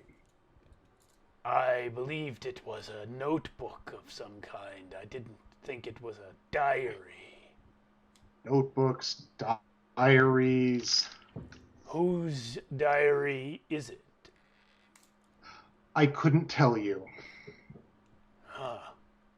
I assume we're all listening in. I grab your arm, Nicola, and I'm like, did he have something on him? Maybe he was carrying it on him in his pocket. Well, we need to get this to Blue Jenny right away. I'm sure she can figure it out. I hope so.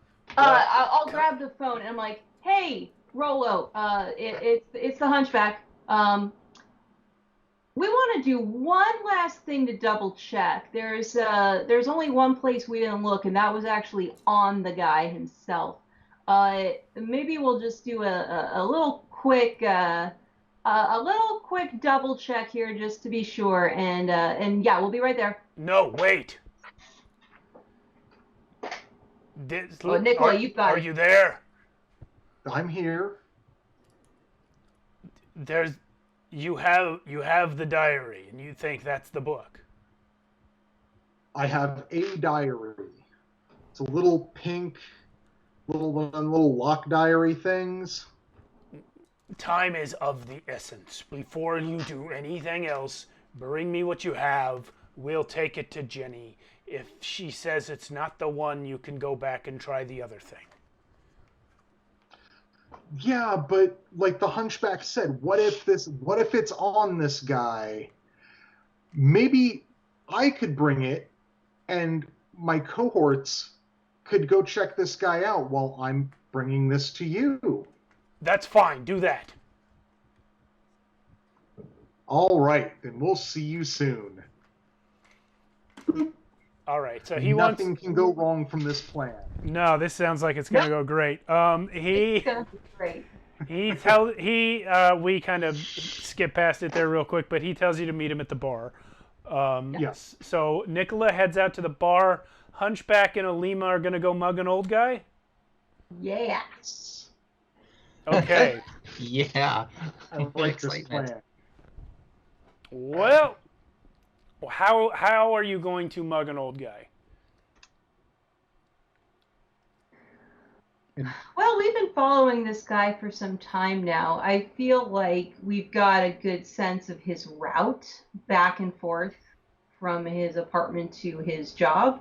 There's got to be some point at which he is, walks through a deserted area or goes through an alley or is in some way.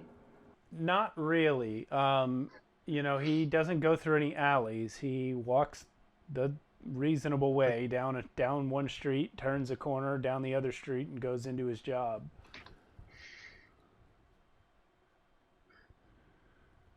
Maybe we rush him right in front of his apartment, like right as he's like putting his key in that locked door.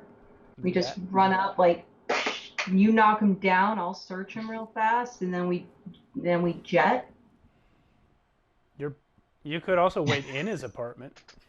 We could,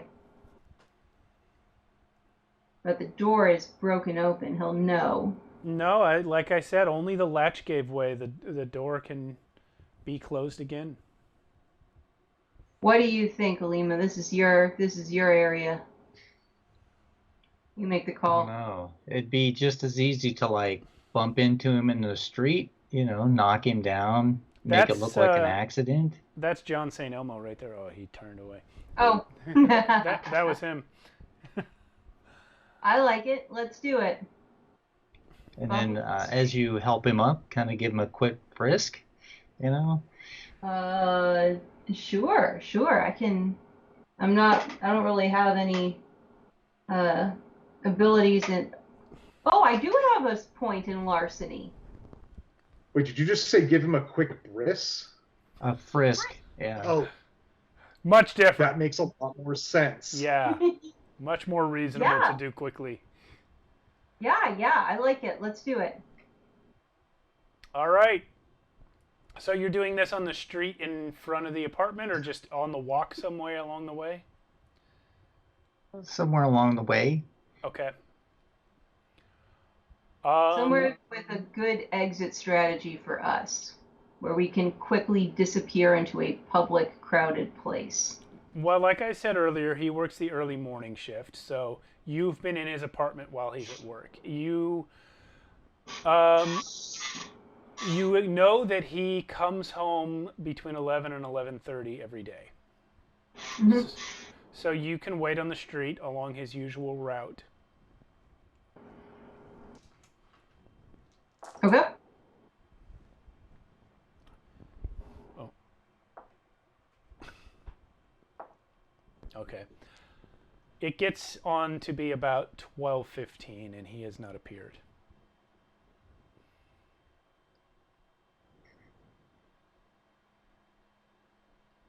This seems alarming. Yeah, he's broken his pattern. Mm-hmm.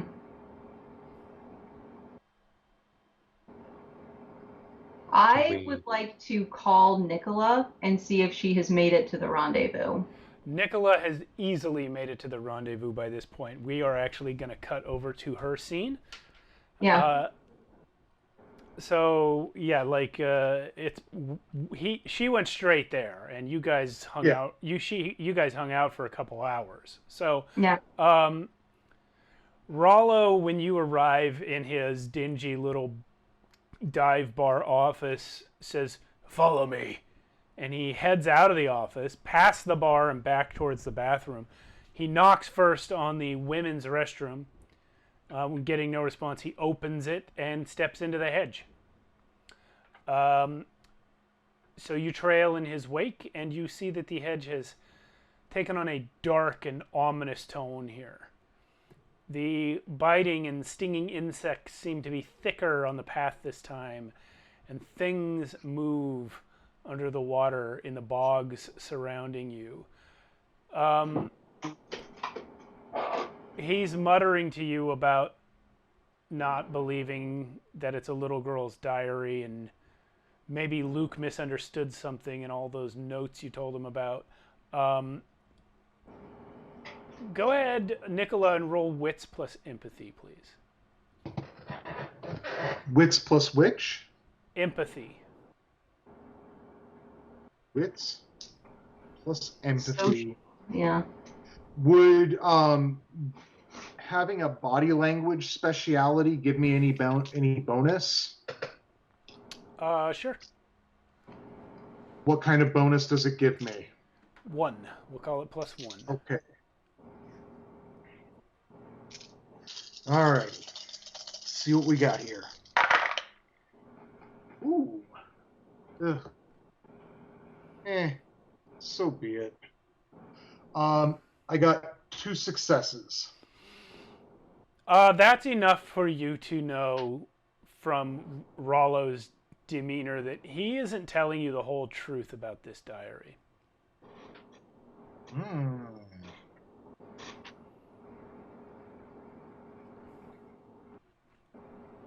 So what's he been saying about it?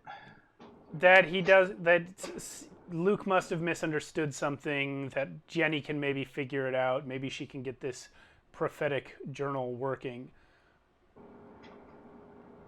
Well, I mean, if Luke didn't have it working, then how was he getting info on you? Look, Jenny will figure this out. I don't know. Maybe we just I don't know. He continues dodging and just promising Jenny will take care of it for about 20 minutes. If you keep pushing him on it, which is the time that it takes to walk to Blue Jenny's manor. He will knock and then go through the front door. I'll follow. Okay, so you once again enter Blue Jenny's sitting room. Mm-hmm. The chill still remains, but the candles have been replaced by a smoldering fire in the hearth. Its light reflected throughout the room by carefully placed mirrors. Rollo hands the book from you to Blue Jenny and then retreats to a corner behind one of the mirrors. She clutches the book tightly to her chest before speaking. Thank you for finding this. You have no idea how much this means to me. In appreciation for this, I think I should tell you that there is no rebellion.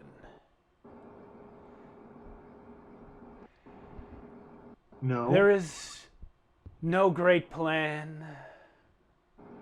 There are no other cells. It just seemed the best way to get you to retrieve my diary without being able to tell anyone about it. She pauses and removes her veil.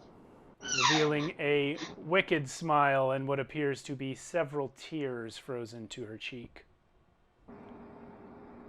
I would say I'm sorry to shatter your poor little dreams, but when a Duchess of the Icebound Heart breaks a heart, it becomes her to do with as she pleases. Isn't that right, Rollo? So, as you hear this, as she speaks, you, Nicola, can feel what she is talking about. And Alima and Hunchback, as you stand there waiting for this man who never appears, it slowly dawns on you as well what must have been happening, and you all feel betrayed by her lies. Mm-hmm. Like your very hearts have been cut out. Hunchback and Alima, you are not at Jenny's manor. You cannot say or do anything about it. No. But Nicola, Nicola, you are there, and you recognize Jenny's claim to be a duchess as an entitlement. Please give me an intelligence plus occult roll. All right, baby.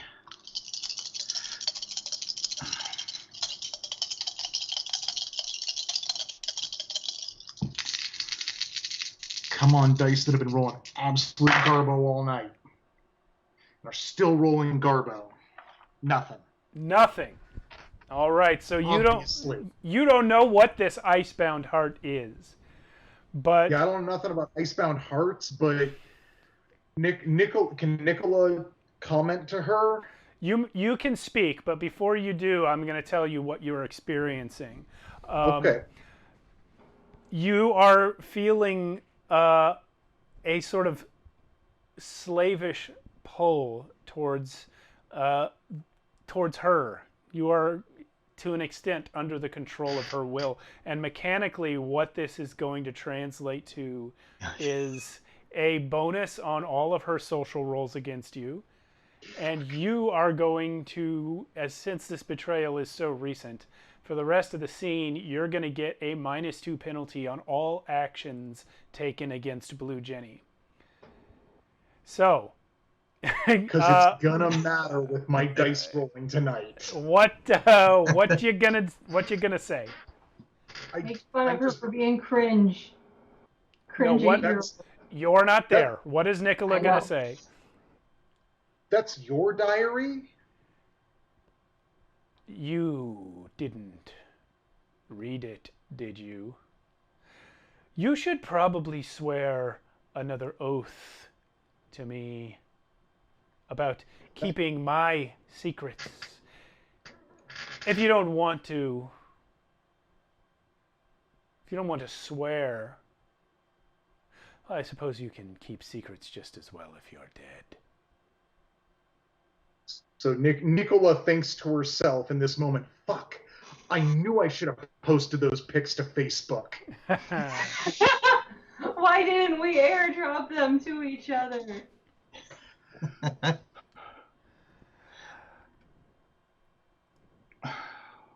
Fuck. Oh. Ooh.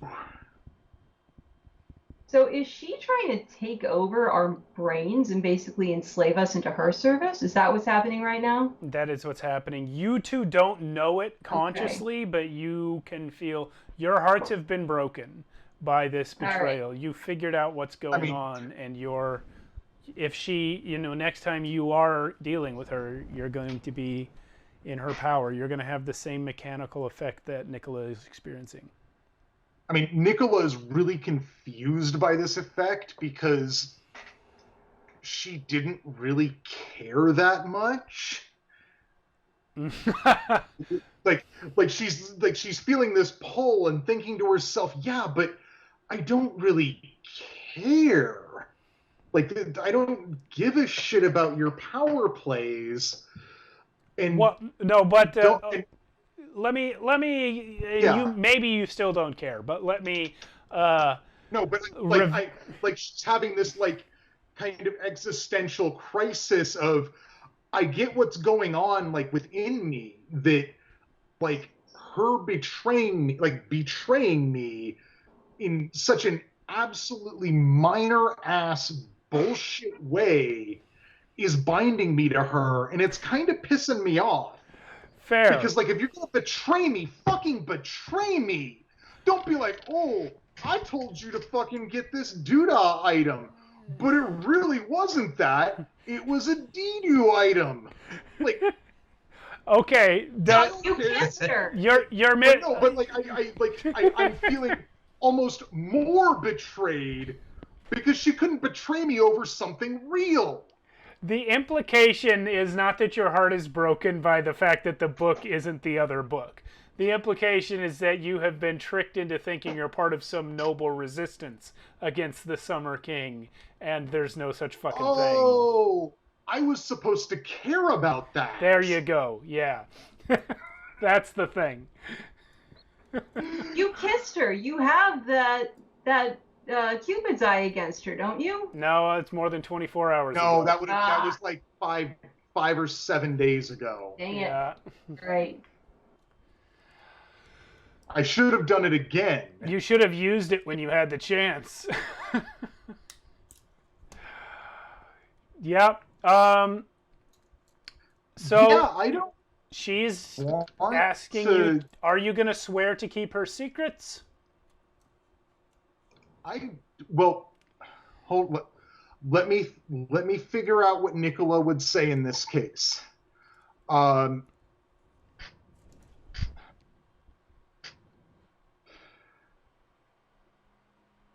So Nicola is going to start backing up, trying to keep an eye on where fucking Rollo like shuffled off to. While saying to Jenny, I don't want to keep your secrets because I don't really give a shit about your secrets. And I'm going to attempt to resist keeping her secrets. Okay. Well, the way this is going to work is that she's asking you to willingly swear, and if you do not, then she's going to attack. She's going to kill me. Yeah, kill you. Yes. So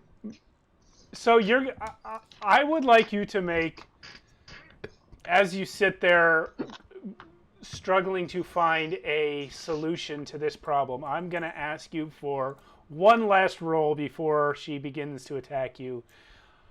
And it is, I'm sorry for this, intelligence plus wits -2. 2. Oh no. Well, at least it's 4 dice. Hey, that's still not bad. Yeah, no, you literally took 2 of my 3 highest stats and stuffed them together. All right. Mind, I'm not rolling those dice. I'm rolling these dice.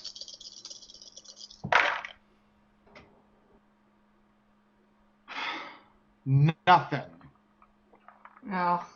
Nicola is deciding that there is some brain damage going on in this system, and she does not like it whatsoever. Cool. Yeah. Okay. So about how toast am I? Pretty wasted. We can play it out because it's not just Blue Jenny. Rollo's here too.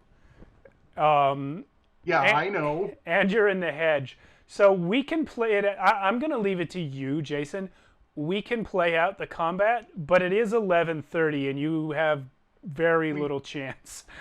No, very little chance. Yes. Like I have that much chance. My best chance is to literally turn on my heel and bolt as fast as I fucking can. That's not fast enough. Her speed is Exactly. 16. Yeah. So Nicola dies. Hunchback and Alima. At this point, you don't know Nicola is dead, but you know that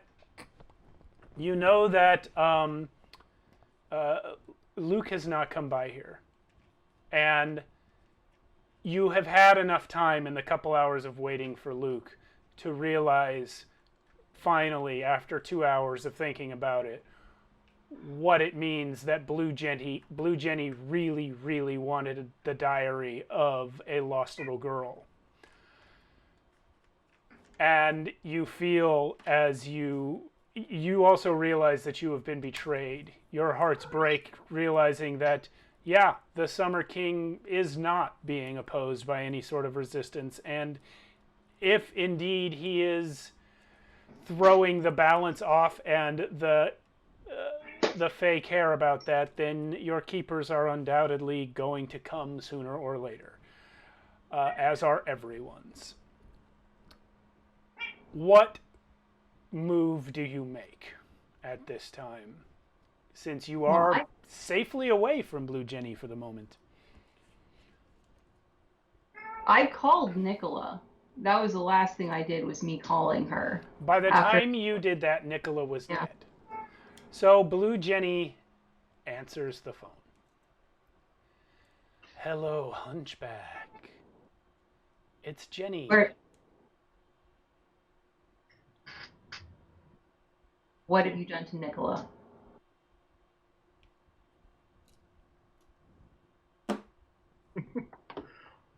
I have. Yeah, what would she have done to me? Yeah, I think that you should come and see me.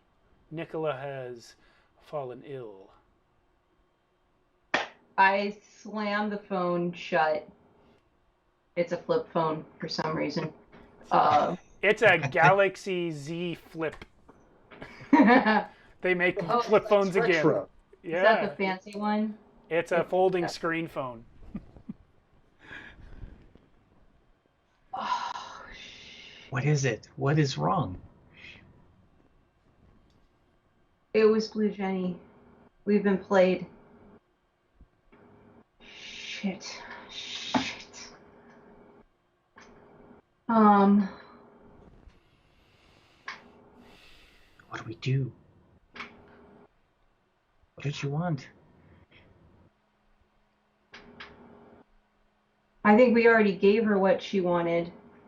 I look at my phone and see what information I have, like what I can glean from the diary pages from what Luke put on the wall.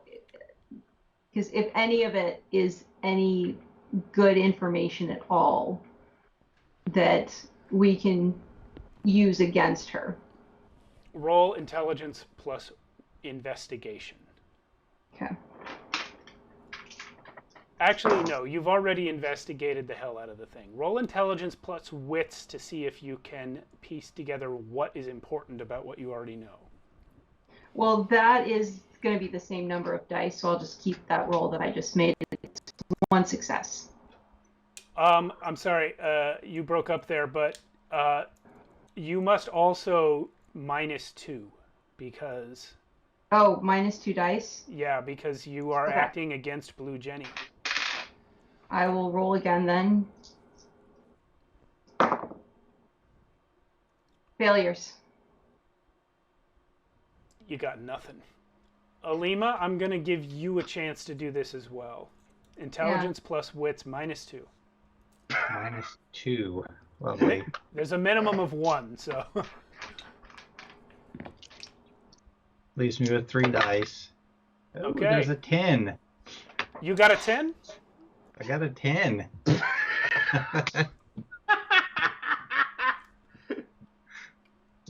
Okay. Well, a 10 explodes. Roll it again. And a 7. Okay. So you got 1 success. And so you're sitting there with Hunchback standing next to them as they flip through their photos from the paper. And it's going by so fast, you can't make out anything except 3 words that appear over and over and over. Hannah Jane Wells.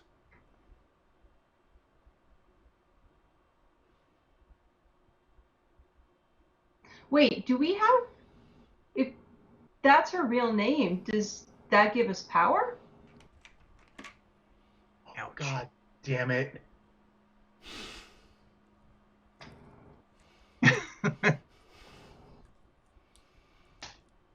What is that a lore roll? Do we?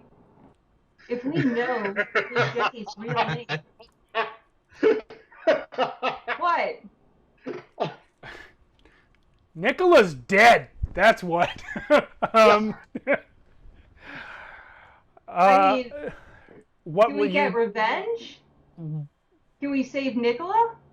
What will No. you? No, Nicola's gone. Alright. What will you do with these 3 words?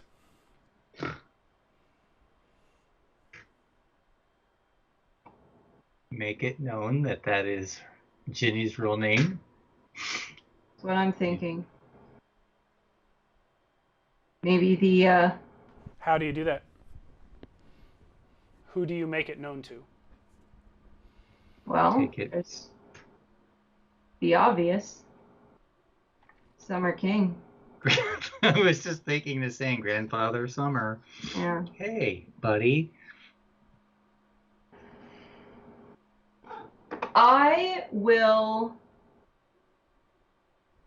I will assume that. I mean, just to skip ahead in the story, that I could reasonably assume that Nicola is dead if Jenny's got her phone. I'm not gonna. Yeah.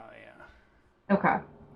So what I would like to do effectively is get this information to the Summer King through a cutout, take it to the Goblin Market, and sell this information to somebody that I know works for the Summer King to make sure that you find Strong Matthew in the market, and he says, "I know you. You left me and Mark and John down there to fight them crocodiles." Well, as you said, we're just kids. Wasn't much. I'm sure there was nothing we could do compared to 3 big, strong fellows like yourself. But I have something that I think you will find of much more interest. Is that book you stole from Luke? Yes, it is. We have the answer Luke was looking for, and I'm willing to give it to you for a very, very reasonable price. You know where you are. Can't lie in Goblin Market. You are absolutely right. What's the price? I want... That's a good question. That's a very good question, Strong Matthew. They call me Smart Matthew in some circles. I'm sure they do. Must I be a can small circle. I can I speak want- 17 languages. That is very impressive. I'm no joke. I'm not. No, I'm not playing you here. I can do long division too. All 17 languages in English with that really bad Aussie accent. I don't know what you all talking about, dead lady. Well, we have information. We do. Matthew, I will sell this information to you for a favor from you and your motley to be paid back at a future time of our choosing. A favor that we will ask you for and that you will pay us back. That's item number 1. Item number 2, would appreciate your sponsorship moving up in circles. We see ourselves going places in this world, and we'd like to see how we can help you and you can help us. That's item number 2. Item number 3 is I want you to be sure you use this to make Blue Jenny hurt. I'm not giving you no undisclosed, unspecified favor to be named later. That's fair. How about a minor boon then? A minor boon, a general pact between our two motleys of Well, friendship, shall I'd we say. invite you to join the Apostolic Knights, but you might have to change your names. Yes. Well, I think you're full up.